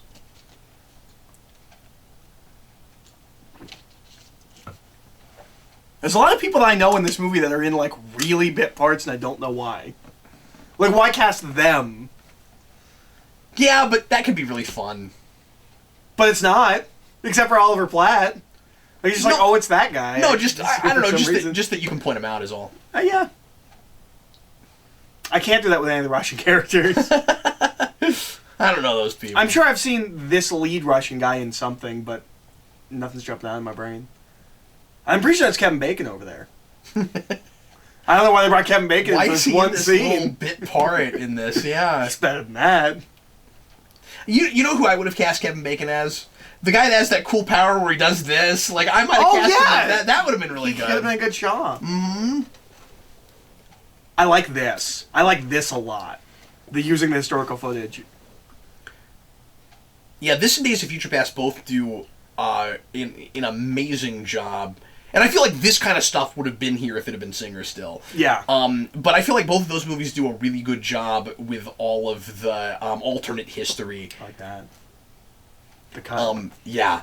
How good of a job do you think this movie does of feeling like it's the time period? I think it does it. Well, it's the Back to the Future thing, right? Like, I don't know if this feels like the 60s, but it feels like the 60s feel in movies. Feels like a Hollywood 60s, and it's intentionally doing that. It's a heightened comic movie. Yeah. And again, it's also in alternate history, so, I mean, we tend to make those a little bit more heightened. Mm-hmm. You know, if the Cuban Missile Crisis was because of mutants, you're in a world where it's a little... Well, it's not because of mutants, they're just involved. Well, that's, yeah, okay. No, that's true. Which is the smarter way to go. Yeah, no, you're right. We'll get to it when we get there, but it's a major problem in Apocalypse that we don't pick anything. Yeah. Because it feels real weird in the trilogy that specifically picks historical events to build their films around. And we don't have as much fun. And then you get to Apocalypse and there's nothing there. We don't have as much fun with the period there. We're not as creative with that. What would you have picked in the 80s? Like the wall? Like bringing down the wall? Well, that doesn't happen until 91. Is that 91? I think. I thought it was earlier than that. Because Reagan does it, right? It's not Bush Sr., right? No, I'm pretty sure the wall doesn't come down until the early 90s. Okay. But, yeah, I'm not exactly sure what historical event you would pick in the 80s, but you have to. Like, it feels weird. I mean, Apocalypse doesn't feel like the third part of a trilogy, and these feel like the first two parts of a trilogy. Yeah, absolutely. But part of the problem when you get to Days of Future Past is most of what there is to do with these character arcs we've kind of wrapped up. It's true. Well, and that's why you bring in the new characters, right? Yeah. That's why you bring in Scott and Jean and Storm. It does. I will not stop. I will make fun of that when we get to it in Days of Future Past. I hate that line. Remember these names. Scott, Jean, Storm. She has no regular person name. You know what I do love, though? The actress in Apocalypse. Oh, she's great. Oh, she's great. We'll talk about when we finally, like, say whatever you want, whatever else you want to about that movie. We finally fixed Storm. I hope she gets to do stuff in the next one. That's a weird choice. Yeah. Three of them? I mean, I like how we're doing this montage. Yeah, it feels really comic booky and all that. And surprisingly, it doesn't feel intrusive. Like, we haven't done this the whole movie, but it's working, and I don't feel like it's getting in the way. I think it's because it's part of this montage. It's because it's a montage. Yeah. I mean, and this seems really funny.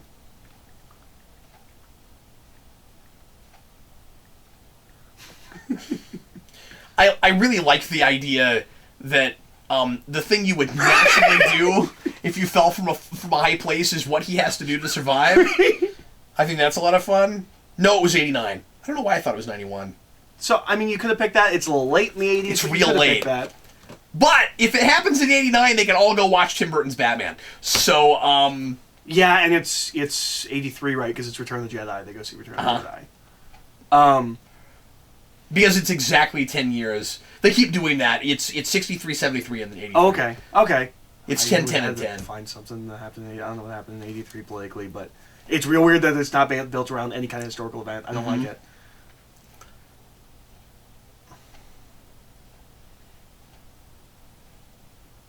This is doing the Hulk thing better than the Hulk. Yeah. It's doing the panels well. But again, it's not doing it the whole movie. That helps.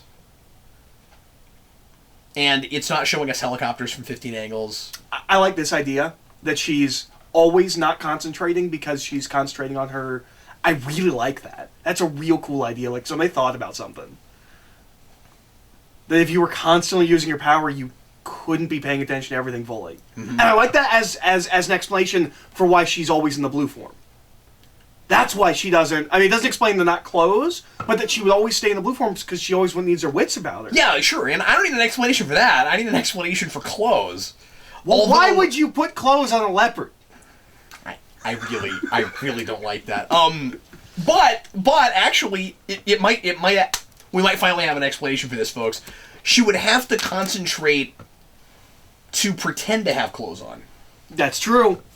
See, and if she's wearing regular clothes, then she has to take them off before she can morph. That's it. Yep. That's what it is. We figured it out. I cannot complain about that anymore because it's in this movie. Yep. And they have established here how her morphing works in the concentration thing. Yep. And there's nothing to necessarily because even if she stays blue, if she's creating clothes, she's still She's still got to think to keep those clothes on. And she's not fully paying attention and concentrating. We did it. And that's probably what it was all along, and it just never... There's never an explanation in the movies, but maybe not. I don't know. This satellite thematically plays in 2 of the training montages. Or plays... It's part of 2 of the training montages. Do you think there's a thematic element to the satellite? Well, I don't know. What to think about. I'll see if I can BS something for you, Eric.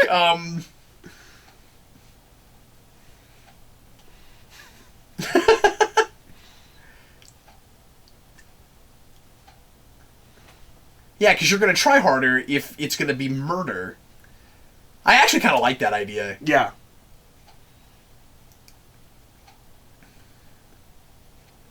I like the visualization. This montage just made me love all these characters. Yeah. That's a thing I've never said before with a movie. Like, this montage is so important. Yeah. I really like the visualization of the Circle. I like Havoc quite a bit as a character. Yeah, yeah. And I like his costume, and I like that we did something with those circles. It's not exactly what we do in the comics, but I really like what we did there, and that we brought it in at all. See, look, here's the second time. Satellite's important. Mm-hmm. What does it mean?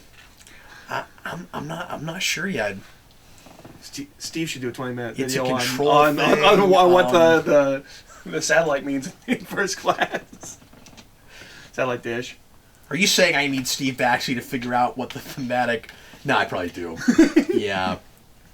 I need Steve Baxley to reach and make something up for me. No, I can... I love this moment. Yeah. It's real pretty. It's a beautiful moment. Yeah, and I hadn't thought of this before. I don't know if we do this intentionally. We echo this scene when we get to Days of Future Past and he reads Wolverine. Mm-hmm.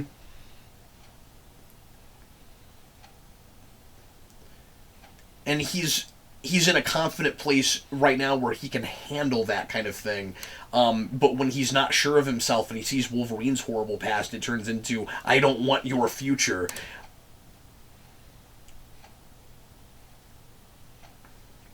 See, I think this is why he looks past the killing, because I think he thinks he can get him past it. I think he sees his mind and goes, you can be a better person. But he should be more rattled by it in the first place. And if we did something more with the idea that maybe he's a little bit too arrogant and he thinks that he single-handedly can help him fix that, mm-hmm. Then I would be totally fine with it. But we just don't talk about it enough.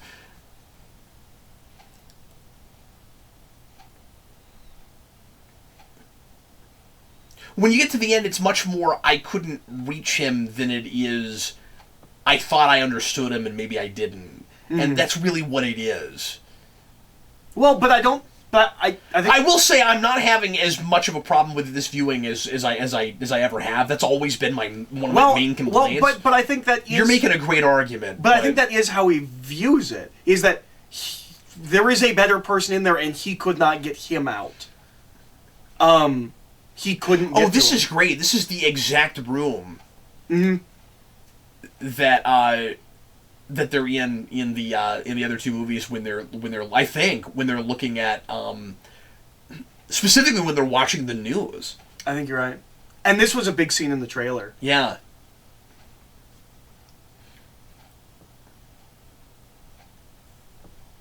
I really like how we integrate history with this. I think it's really well done. It's still well done in Days of Future Past 2, but I really like it here. And I have heard this as a complaint from people. Mm-hmm. That they don't like that we use real-world things. We shouldn't be doing that with superhero things. This was a real thing, and that kind of a thing. Oh, really? Yeah. Well, I've heard that with the World War II stuff in general with the X-Men films. People be like, no, you don't get to do that in your superhero movie. Like, that's too heavy, but... And of course, no one's complaining that every video game that has guns in it also lets you shoot Nazi zombies, so I don't know if that really carries any weight at this point. Yeah, well, it's the idea that, these are popcorn movies and you're exploiting history and, like, horrible things that happen and people dying, for a greater cause and that kind of thing, for the sake of your silly, fun, mindless action movie. Smarter than that. And that would be my argument. Those arguments obviously would have started before we made a lot more legitimately good and smart movies out of comic book material. I mean, like, we were pioneering that kind of thing with those first two X-Men movies.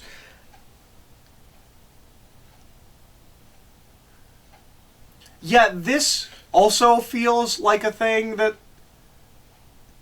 might be smoother Serum's if they always, had more time to make it. Serum's always got to be green. Well, it's Reanimator. It's got to be green.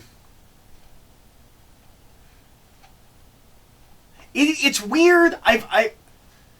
He's got these big freakish feet, but he's able to hide them in normal shoes. Like, why is he so bothered by it? Yeah. Like, if we were gonna do this, I feel like he should have been blue from the get go. Like, I know that doesn't line up with the comics, or I mean, X-Men 3 doesn't line up with X-Men 2 with Hank McCoy, but that should have been.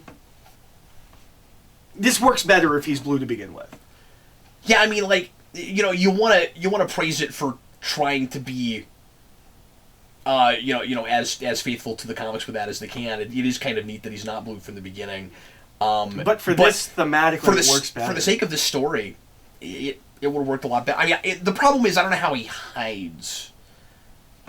You know, I mean, like, you're in a world where nobody knows about mutants. He probably would have been experimented on or hunted and killed by now. I don't know how he would have hid that. I like this a lot. That he's not attracted to her as a blue person is like, no, you're beautiful as a person. Like, I really like that, and that affects her, and that makes sense for why she would be more attracted to Eric, because he loves her for who she is. He doesn't need her to change physically. I think all of that works really well.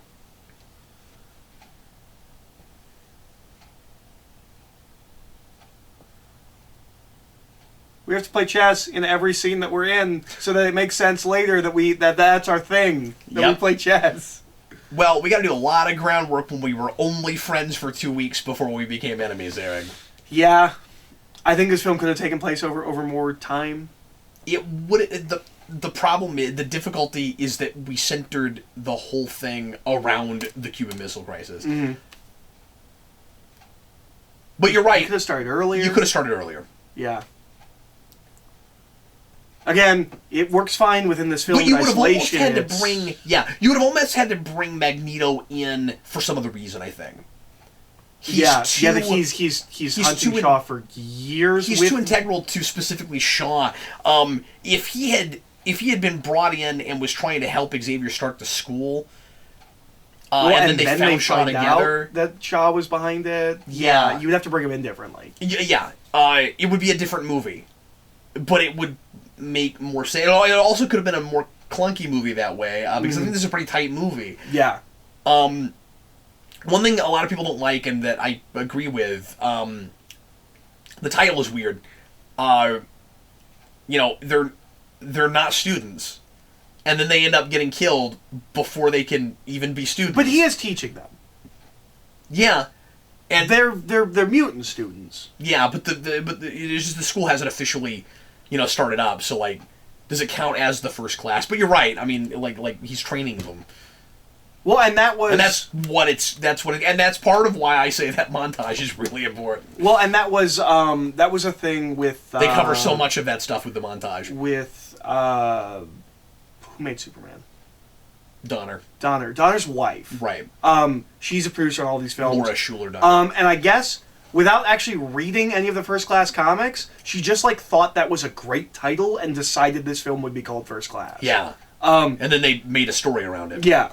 So it's not like they got a big choice in the matter.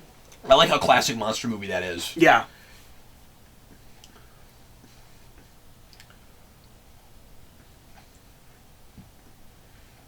This doesn't look great. And I never thought of this. I don't think. I like that. We'll check the rewind. I like that we're evoking both Frankenstein's monster and Jekyll Hyde. Yeah. In the same movie. One has to take responsibility for turning themselves into a monster, and the other person is saying that someone else turned me into a monster. I want to know how far apart they are age-wise. because I feel that's a fun cameo. Yeah, I love that. I feel like he's significantly older than her. It's amazing and that you would be capable of having that much of a sense of what you're going to look like of what you would look like. Yeah, that's incredible. But no, that's a really good point you're making. Yeah, I don't think he is supposed to be that much older. Well, and he might not be. Like, the actor could be 5 years older than her. Yeah. I don't know. He just has such a distinguished look. That I feel like he men is are distinguished with age, older. So it's hard not to think he must be older. I feel like she's like 25 and he's like 45. No, he doesn't look 45, but he certainly looks like in his mid-30s. Yeah. But I don't have. But she's at least not a teenager. Well, but it's not creepy. Well, and I don't have an issue with him and Xavier. I feel like they're around the same age, and Xavier's supposed to be around the same age as Mystique. Yeah. So all three of them are supposed to be around the same age. But she looks younger. But she feels a lot younger. Yeah. Especially when she's hanging out with he the feels kids. a lot older than Hank is part of the deal. Yeah, that's a lot of it. Yeah. That love triangle feels weird, not just because it's those characters, because that is out there, but because he looks so young, and he looks kind of teenagery. Mm-hmm. When he came from a teen drama show. See, what I want her to say right now is, look, I don't have to concentrate so much if if I want to pretend like I have other clothes on. So this is why I'm walking around like this now. Why don't you just wear clothes? You're not on a mission. Yep. But there's also an argument to be made that this is the 60s and it's the era of the beginning of feminism and bra burning, and maybe we're playing into some of that idea that she's feeling more independent, and so she doesn't feel like she has to put on airs and ultimately that it's probably a good idea not to draw too much attention to the fact that she is technically nude. Mm-hmm. And part of that is because we've never done that before. Mm-hmm. Like, we've never actually talked about it. She just isn't wearing clothes. She's wearing clothes there. It's cold outside. I guess she does. She wears clothes to the end of this movie. Yeah. Yeah. Yeah, that's the thing. Is that it's just later. I think that actually works. Yeah. Especially since she's always on the mission, ready for the mission later. Yeah. In later films. Yeah. No, I think they actually made that work. And later on, there's the full-on relationship that she seems to have with Magneto, and there's probably, this is going to sound awful, there might be some kind of a kinky thing there. So I know that's a weird thing for me to say, but I mean, there's some like winks and nods about their like backroom. They're very promiscuous. Yeah, they are. So there's about a minute here. You have no idea. You remember that? There's about a minute here of this movie that I haven't seen much because my disc is a scratch. So, like, I don't usually see them open the thing. This minute and a half of the film. It's great. He looks awful. Yeah, but I like the idea of he's wearing glasses over his beast face. I think that's kind of fun. No, he does look really bad. It's a big problem. And then I give it to him because I know the budget of the film. It's so weird that when they fix it, it just looks totally different. Yeah, and it looks more like the Cat Beast. This looks like they're kind of doing the Cat Beast thing, but they're still trying to have. Ooh, that's rough. The lip sync is way off. It's rough. But they're pulling influence from the Cat Beast thing. Yeah. But they're also trying to do the classic '90s blue. You can't put that all together. And we're just gonna do the Cat Beast in the next one. But this looks bad, and his lips are bad, and I wouldn't. I mean, I guess you can't know that when you're making the movie. Mm-hmm. But they didn't have the budget to do this. Yeah, and part of the problem is the CG enhancement. If it was all practical, it would look better. Yeah, but they might not have had the money to do that. I don't know. Maybe not. Because this is not a high-budgeted film. At least as far as these go. Yeah, but you just get a really good prosthetic guy, and I don't know how that costs more than digitally enhancing it in the face. Aaron. I don't know, but studios seem to be real against prosthetics and things like that in general at this point. Yeah, but he has a lot of prosthetics. It's just not all that way, and it seems like what we're mostly enhancing is the mouth. Like when he's talking, it looks like part of that is a computer effect. It's really strange. I forgot Michael Ironside showed up at the end of this movie for no reason. Oh, is that who that is? No, that's not who that is. But he's the American general. Okay. Yeah, he's Michael Ironside. I don't know why he's here. I feel like Matthew Vaughn is just casting his friends. It feels like 60s Batman, where everybody wants to be in this for some reason.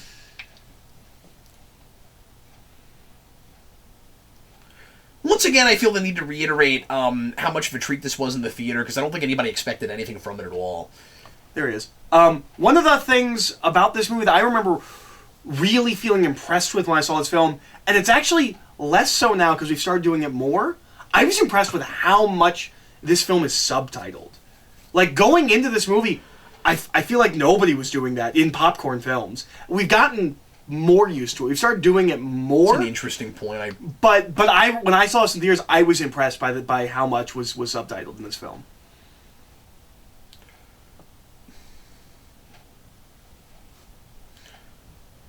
Like, hindsight should be more things. And so, like, you're not actually meaning, like, it's cool that we're putting all that language on the screen. You're just saying that, like, they actually let that much foreign language show up in the movie. Yeah, and they trust the audience to just be okay with it. Yeah. I feel like the entire 2000s, there are no popcorn films with subtitles. Really? I don't think I've ever noticed. I mean, I'm not saying that's entirely, like a 100%, but it's not a thing that we do. I've never noticed that. Now, I will say I've seen a lot of movies where we use really elementary language for foreign language where if you know you're German or you know you're Russian or whatever, you're like, oh, these people are speaking like third graders, and we're not doing that in this. We're and I like and subtitles have always been a thing we've shied away from. I mean, I've had a little bit of German before, and the German in this is decent. We make war movies all the time where all of the Germans speak English, or all the Russians, like, that's a joke that, like, people make fun of. Like, yeah, but I don't feel like we do that anymore. We do all the time, I think. I feel like any film that's intended for just mainstream mass consumption, I don't know if you're right about that. We tend to shy away from. I think it depends on what the POV characters are. So, if it's a movie that is entirely about that group of people, we might have them all speak English because it's an American film and it's for an English-speaking audience. But when it's the bad guys or it's not the like protagonists of the film, I don't think we tend to just have them speak English and we're supposed to know that they're not speaking English. From Red October does it. I mean, that's one example, but that's a movie that very famously, like, opens in Russian for like 4 seconds, and then everyone just starts speaking English, and we just run with it for the rest of the movie. I can't think of another example though, and that's an older film now. Yeah, it's early '90s. But you're saying through the 2000s. All of Roland Emmerich films like that, like a lot of those big disaster movies, like, it covers the globe. Yeah. Like, whenever we go to another country, they're just speaking English. Like, I don't know. Really? I remember when I saw this film, I was impressed by how much the subtitling is, and I feel like we've done it more since. Yeah, that's a really interesting point. I never would have thought of that. Not that obviously no films do subtitles, but I also had that with Inglourious Bastards, where that film is at least 60% subtitled, and I knew people that didn't like that movie or wouldn't finish it because so much of it was subtitled. People don't like subtitles. That's weird because I tend to get to a point with a movie like that where I forget that I'm reading subtitles. Yeah. I just get accustomed to it at some point. But it's a thing people don't like. Like it's one of the reasons we remake foreign films is because people don't want to go watch the original with subtitles. People don't like subtitles. I don't know.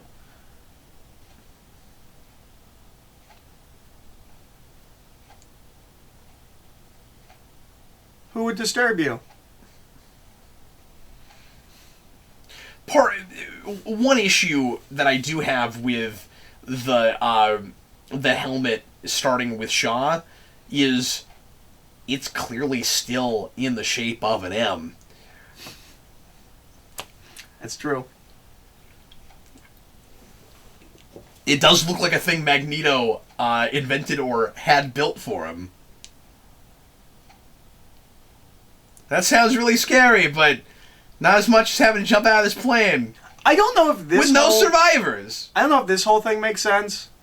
that he can, when he goes underwater and he makes it work like sonar. Yeah. How does that connect back to them so that they know what's going on? Like, yeah, this whole sonar thing is a little weird. I never thought of that. Yeah, how does it get back up there? Yeah. I guess maybe Xavier's in his head, and that must be what it is. But how can Xavier? I don't know. Well, Xavier's like looking through his eyes. Yeah. Okay. Because we know he can do that. Okay. Yeah, there it is. Okay. Yeah. Okay, that makes sense. Yeah, he's using him like a camera.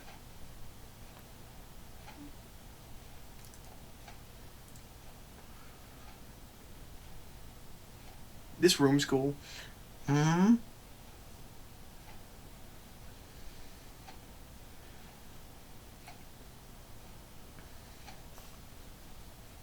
I must not speak. I must not speak. Yeah, going back and looking at this, I still can't believe that we ended up with an X-Men movie this good to kind of start this franchise over. Well, and it's amazing how good this film is, given how rushed it was. Mm-hmm. Like this was one of those movies where they're like, hey, we're making a movie. It's going to release in 8 months. Make it. We don't have a script. It's going to be called First Class. Go. It's amazing that this movie is as good as it is on the timetable it was given. Sometimes when you've got a deadline like that, it makes you real creative. You know, if you get the right people involved, they're actually trying to tell a story, as opposed to just giving a studio whatever it wants.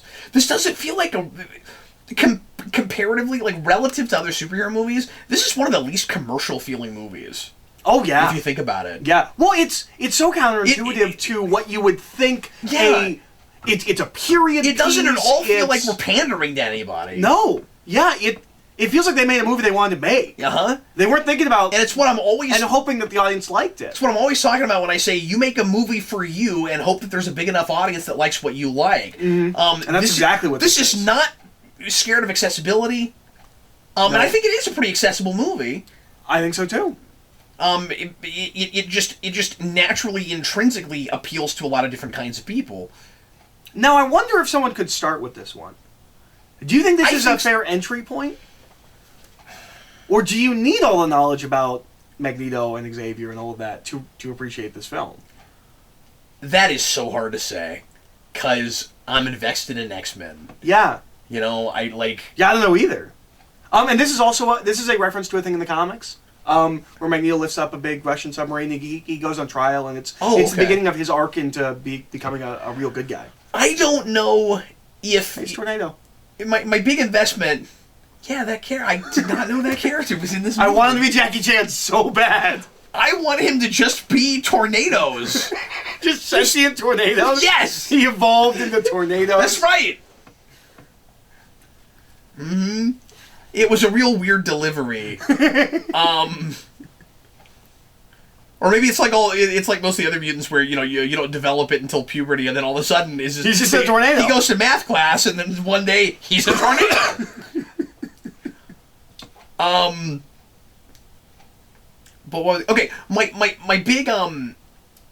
My big reservation where I'm torn with your question is I don't know if not knowing this material. First of all, it is a lot of characters. Yes. But I don't know if not knowing this material at all would help the friendship to feel less rushed because you don't know what it's supposed to be in the first place, or if it would feel just as rushed or strange because the movie is acting like that's all a big deal and you don't know why. I don't know which it is. Well, and does it have the problem that the prequels have with the Jedi? Does this movie sufficiently explain to an audience what mutants are? I think so. Okay. I think that it does okay. And I mean, like, that's not real complicated. The Jedi are mysterious. Mutants, you're born with a mutation, and like you don't know everything about it. You know, all the mythology is not there. You don't know like when you develop it and stuff. But like real early on, we have that what becomes the repeated credo with Mystique, Mutant, and Proud and all that. Like I feel like they do a good enough job of not only early on letting you know what that is, but also that like the way a lot of mutants feel persecuted and Like, the allegory is there from the beginning. And I've always liked... One thing I've always really liked about this movie is that... It's of course got that allegory right away, and we're in the 60s, and it's not a movie about the civil rights movement. Mm.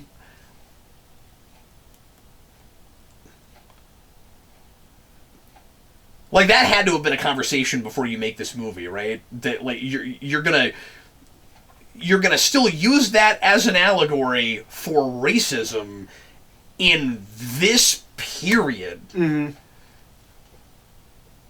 And this movie does kill its only black guy. Yeah. It's cool that it's still a metaphor. Because it easily could be a broken down or obviously spelled out metaphor. You know, you complain about that all the time, where you have a metaphor for a thing, and then the thing it's a metaphor for is also what it's about. Yeah. Or what it's literally about. And the subtext and the text are the same. We avoided that in a movie set in 1963. There is one cut that I think is really funny, and I forgot to mention when Shaw shows up and he's trying to like come up with he's trying to convince the students to come with him, and he runs through like all the horrible things people do, and he says slavery, and we cut to Darwin, and like I always want Darwin to be like, why are you looking at me? I never noticed that. Oh yeah, no, we cut through each of them, but it just so happens that when we say slavery, we cut to Darwin. And then right after this movie kills off its token black guy, Chronicle does it. Yeah. It works better in Chronicle, actually. No, it does. It's character-driven. It needs to happen. And it doesn't feel so token because it's a smaller cast and it's just three guys. Mm-hmm. And none of them feel specifically defined by the race, so it doesn't feel like they killed off the black guy. They killed off one of the three main characters. No, I'm not saying Darwin does necessarily either. He could be anybody. Yeah. I mean, but it is weird that he's the only... Well, I guess Angel is black, so I don't know. Is she? I think she's half. She looks Hispanic to me. Maybe. You know I can't tell. I can't tell races and I can't tell ages. It's a thing. She's black, he's 45. I'm real bad at this. I might be wrong. She might be it's not important. It doesn't matter. One day my life's going to depend on being able to tell the ethnicity and age of someone. No, actually, I think you're right about her. I think she is probably at least half. But... She's interesting because she is a turncoat in the Morrison comics. Oh, because Lenny Kravitz is like... I think so. Isn't he half black? I think so. I have no idea. I don't know. Again, it's not important. But she's a turncoat in the comics, but her reason for turning makes more sense, and her as a character it's probably like interesting or something. Oh yeah, and her background and her as a character is far more interesting. Mm-hmm. She does have a comic book problem of she's supposed to be kind of chubby, and like a real normal looking person, except only like one of the artists in Morrison's run draws her like that, and everyone else draws her like a standard comic book woman. So that kind of goes all weird. But yeah, no, she comes from like... since she's a stripper in this. And she's not in the comics. She comes from like a trailer park, okay. She's real like trailer trash background. She's kind of an interesting character. This movie moves at a clip, right? Oh, it's real fast.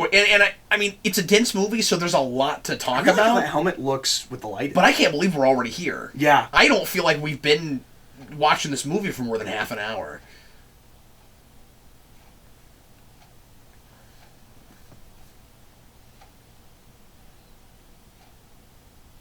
But this is a movie that, I mean, and it hasn't been that long, but this really holds up. Like, oh yeah, there's everything I've always loved. I'm still loving, and there are reservations I've had that you're questioning and I'm questioning now too. Like, it's I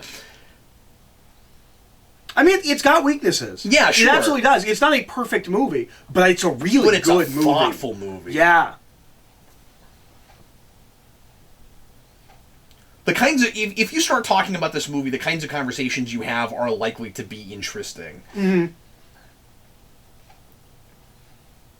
This was one that was an absolute pleasure to write an analysis about. Oh, I bet it was. Really enjoyed that. Shaw is probably as interesting or more interesting than Stryker, and Stryker is just my favorite thing. So I can't say I like him more, but again, the idea of a proto-Magneto I like a lot.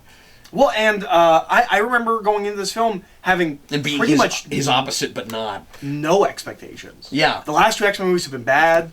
It's a thing that helped the Wolverine a lot, too. We're like, well, last Wolverine movie was just the worst thing. Yeah, so you're I can't imagine much of this one. And then I remember... and with that, too, they didn't give us too much. Mm-mm. Like, well, they advertised that somewhat similar they to gave us the Mac. And that was a mistake. Oh, okay. But I'm just saying, like, they weren't long trailers. I don't remember seeing them everywhere. Mm-hmm. Like, we weren't as hush-hush about it as we were this, and I don't know that we were trying to hide anything with this. I just feel like... No, and there were like they were poster just campaigns and things like that. really confident about this movie. And they should have been. We'll let it stand on its own. It's a really good movie. Anybody goes and sees that opening weekend, they'll tell their friends to go. This is so great. This is such an interesting and complex conversation between the hero and the villain. Like, you don't get this. And, like, we have watched all of these Marvel movies. I don't know if anything is as complex and interesting as this conversation. Up to this point, at the very least. Yeah. Because this is my favorite X-Men film, and it's one of my favorite superhero films. It's probably in my top 3. Really? Probably. I once broke down all superhero films, and this was in my top 3. I think when I originally did it, it was probably this Iron Man 3. And I have always Knight, said X2 is my favorite X-Men movie. I have a hard time, story-wise, putting it above this or Days of Future Past. I've said for a while now that Days of Future Past and X2 are probably tied. I can't say that either of those has a better story than this movie. And then it just becomes a taste thing. Yeah, I love the tone of X2 so much. And I'm all about the tone of this and the style of this. I love it too. I just love the flight suits, and it's such a mistake to not build on these as the costumes. I can't believe we didn't. I mean, you didn't have to have costumes at all in Days of Future Past because the school shut down. Yeah, no, that was fine. But once we got to Apocalypse, it seems like we would maybe go back to that.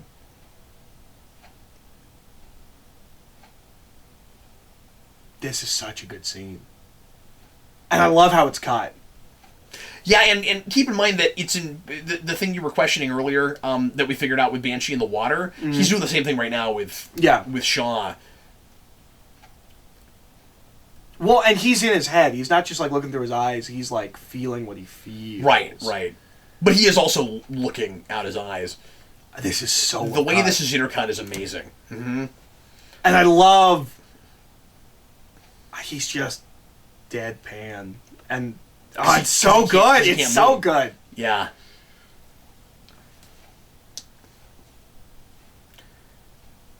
I was really impressed in the theater with how incredibly violent that is, and again, it's not gratuitous. No, it's a dramatic violence. Yeah, and I mean, it's a poetic death. The two sides of the coin thing is important.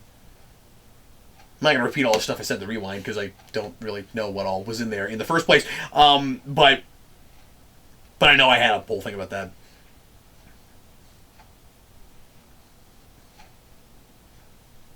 Oh, and this is great. I forgot he carries him out there like that. Yeah, and this begins the speechifying that McKellen does constantly.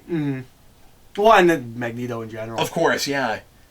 Have you read X-Men 1? But the brand of it here is real McKellen. The 90s Jim Lee X-Men 1, not the original X-Men 1. I'm sure he speechifies in that too, but that's a very different thing. That book is like 90% dialogue.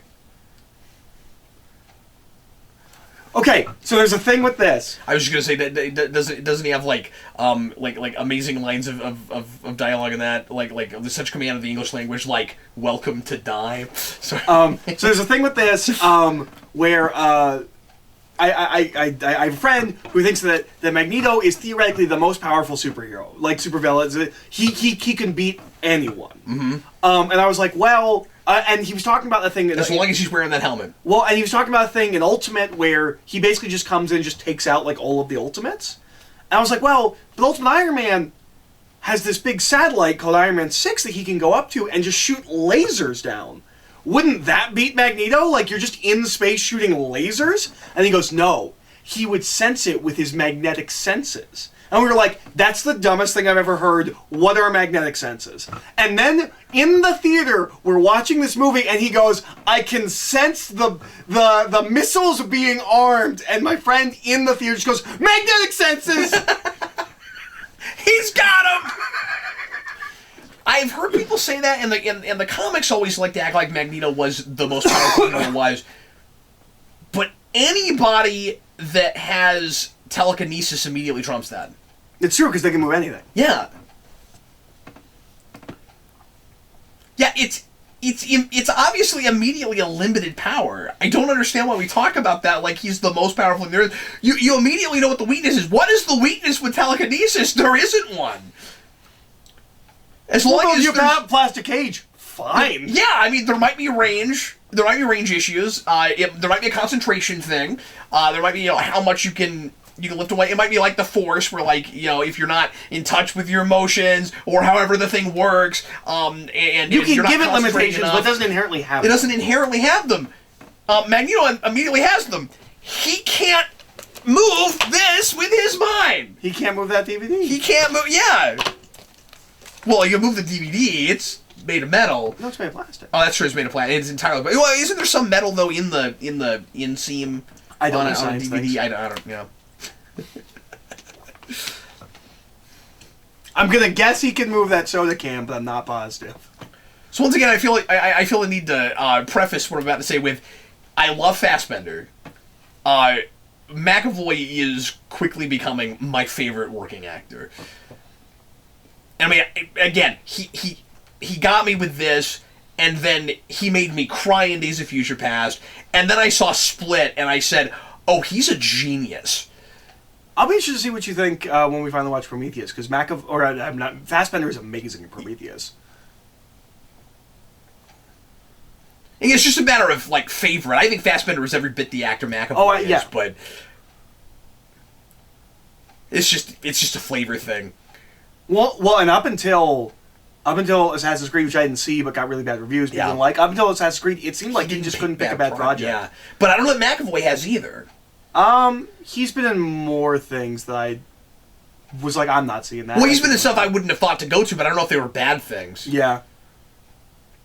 Maybe I'll look up his library and watch more stuff he's in, even if it's things I wouldn't usually look at. How do you feel about this? Because I have heard people complain about this. Yeah, what part of it? I mean, just the fact that we took his legs away right away here? It's entirely an accident, that it's, it doesn't even really look like it should go there. Why wouldn't he just shoot it to the side? I have to admit it's a little contrived. It is a little contrived. I've never bothered it because I buy the emotions of the scene. Exactly, yeah. And I actually do like the fact that it's an accident.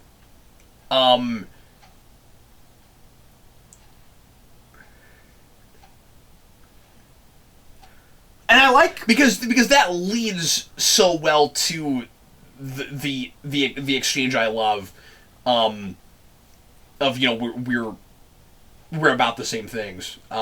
We want the same thing.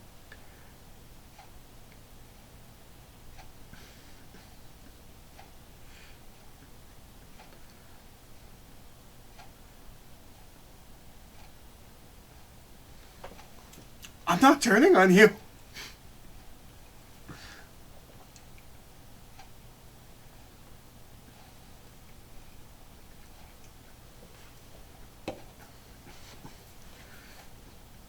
And his theatricality really works. Yeah.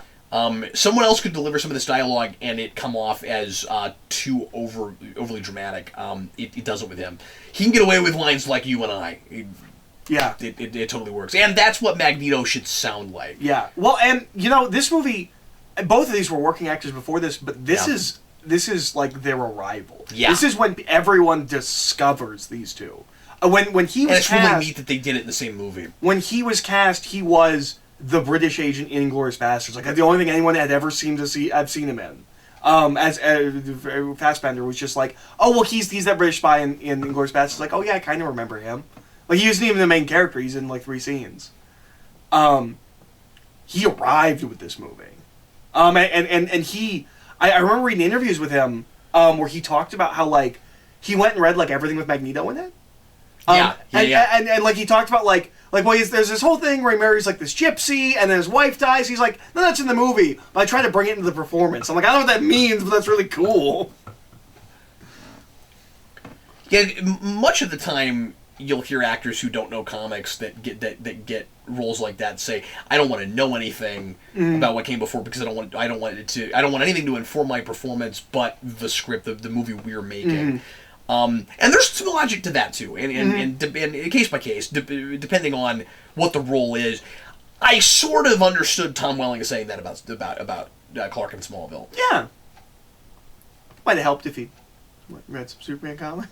Yeah, and especially if he's going to produce the show. More of a sense of what the philosophy there is supposed to be, but that being and I kind of, if this was the first X-Men thing, I could have seen it.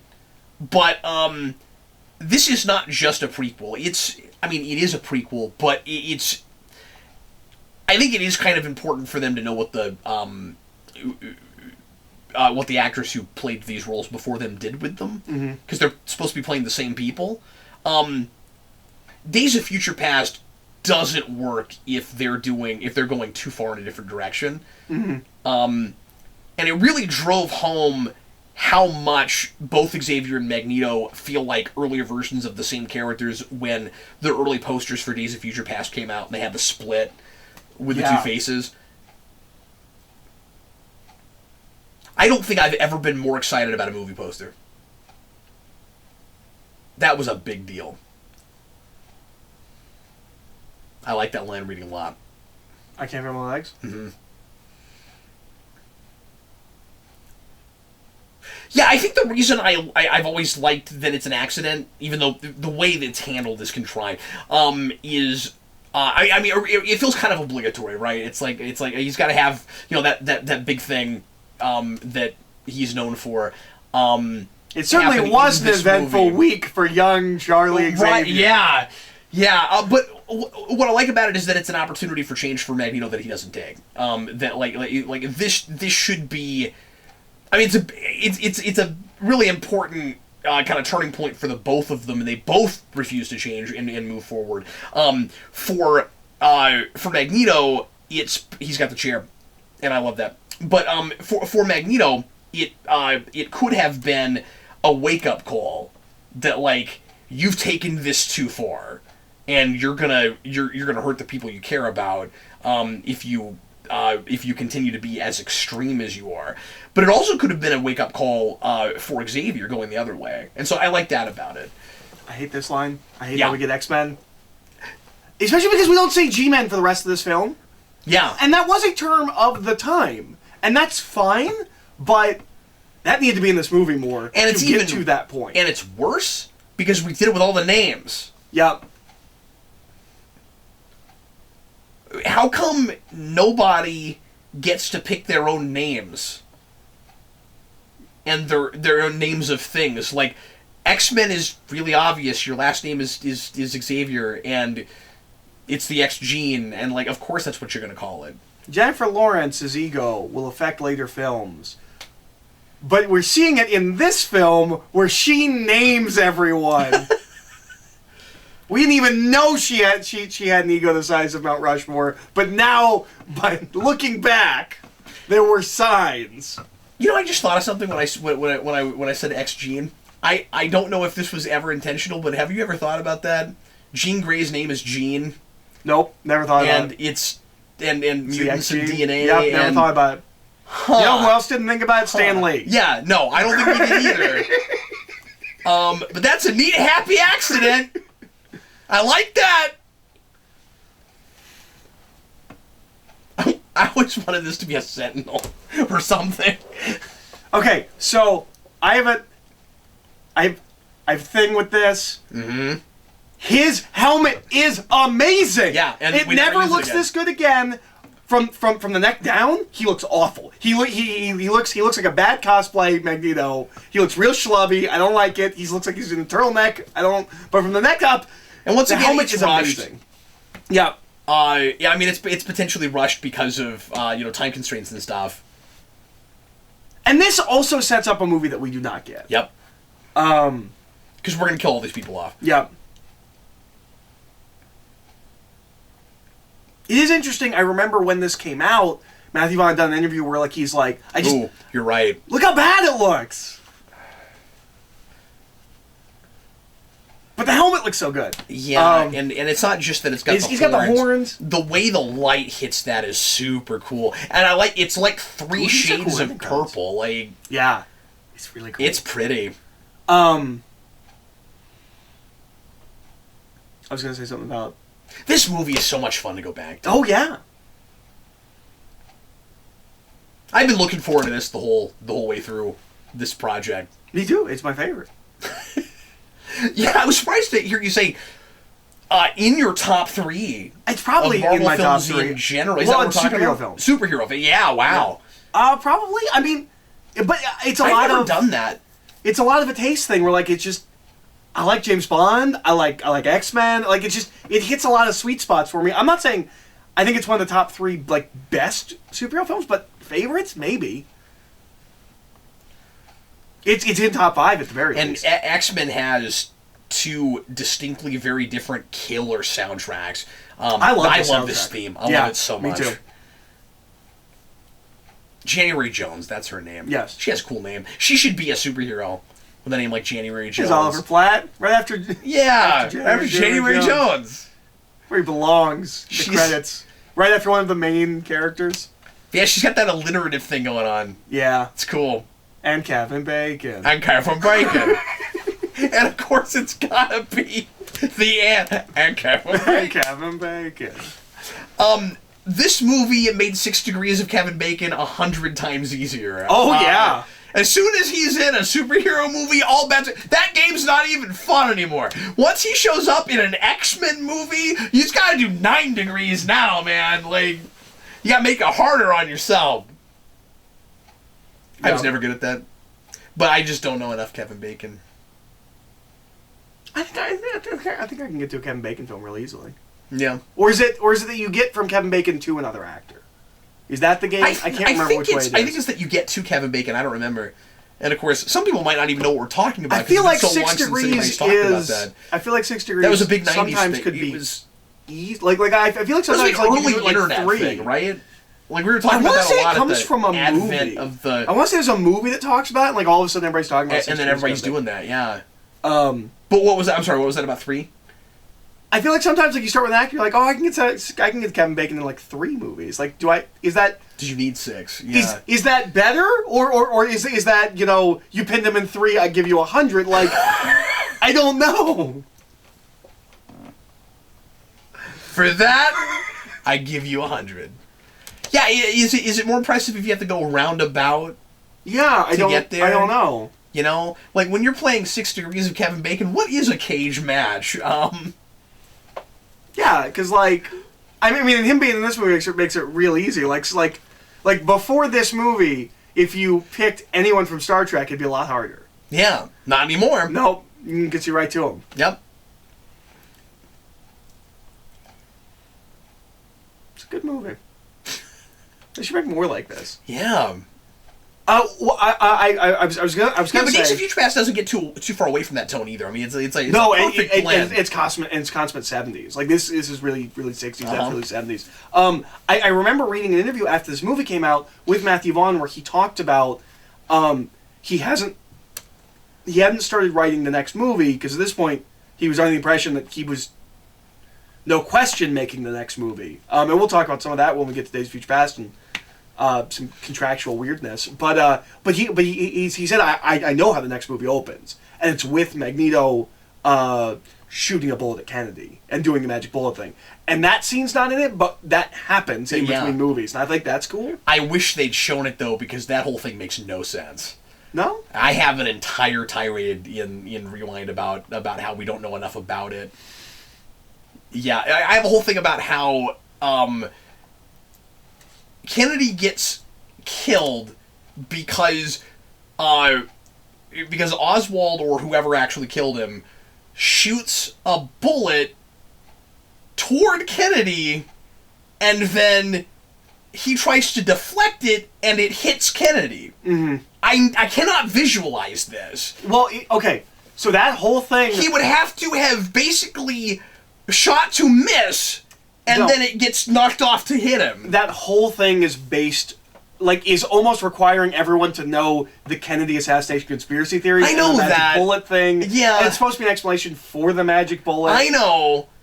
Because where Oswald is, he shouldn't have been able to hit Kennedy or hit him where he did hit. It's a whole thing. But it only makes sense if Magneto actually was helping him and trying to kill him. I don't understand how his deflecting it ends up hitting him. No. Well, I mean, the possibility could be that he shoots him, Magneto deflects it in a way that it shouldn't hit Kennedy, and something like tackles Magneto, he loses control, and it hits him, something like that. I just don't see how the trajectory would happen. I don't know. I was always like, oh, magic bullet, ha. But I get what you're doing. Yeah, me too. But I don't understand the logistics of it. And obviously, the real question is still, what's his power? I will go to my grave wanting to know what John F. Kennedy's mutant power was. It's seduction, right? I said this in the rewind, but did I tell you about? Have I ever told you about the guy that was sitting next to me in the theater when I said out loud, because I was so giddy when they started talking about that? John F. Kennedy was a mutant. Gasp. There's a guy sitting next to me who looks at me when I say this. I said, oh my God, what was his power? I said that out loud. This guy that I don't know turns to me and says, politics. I would go seduction. He's a well-known. Oh, absolutely. Sleeping around. Marilyn Monroe. These are really relatively short. Relatively short. Yeah, I was trying to find my way to relatively. Filmed at Vinewood Studios. It's a good studio. It's a good one to shoot at. If I was going to film it, I'd shoot at. I wonder if they have derbies there. I don't think so. Oh, okay. Color and prints by Deluxe. Okay, you know what I hate? I've questioned what that circle thing is, and Steve explained it, and other people in the comments explained it, and I've already forgotten what it is. Well, now people are going to explain it again, Eric. No, don't explain it again. I'll look it up. I won't look it up.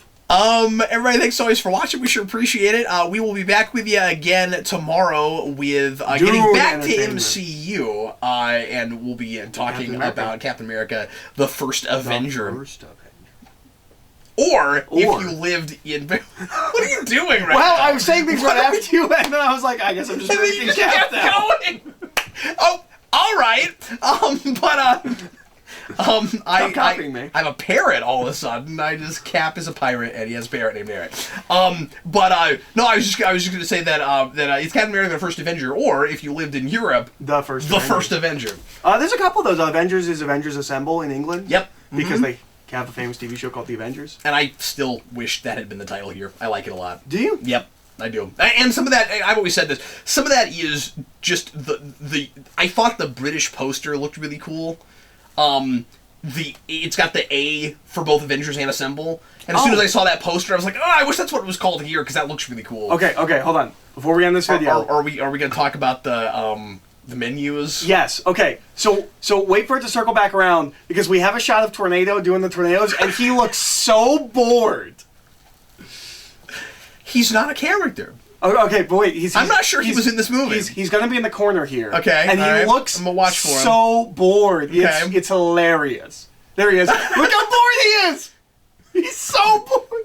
I would rather be mixing a drink right now, but instead I have to kill someone with a tornado, which I do every day, and I'm tired of it. Oh, I forgot to mention the thing. There was a TV behind the scenes like interviews with the cast, and they talked about how silly it is on set to do powers. And they had names for what everyone did, and Fassbender's was Jazz Hands. It's like, all right, now go Jazz Hands. Because that's what he does with his... That's awesome. Yeah. Thanks for watching, folks. See you tomorrow for Captain America, the First Avenger. I am Captain Logan. I'm Eric.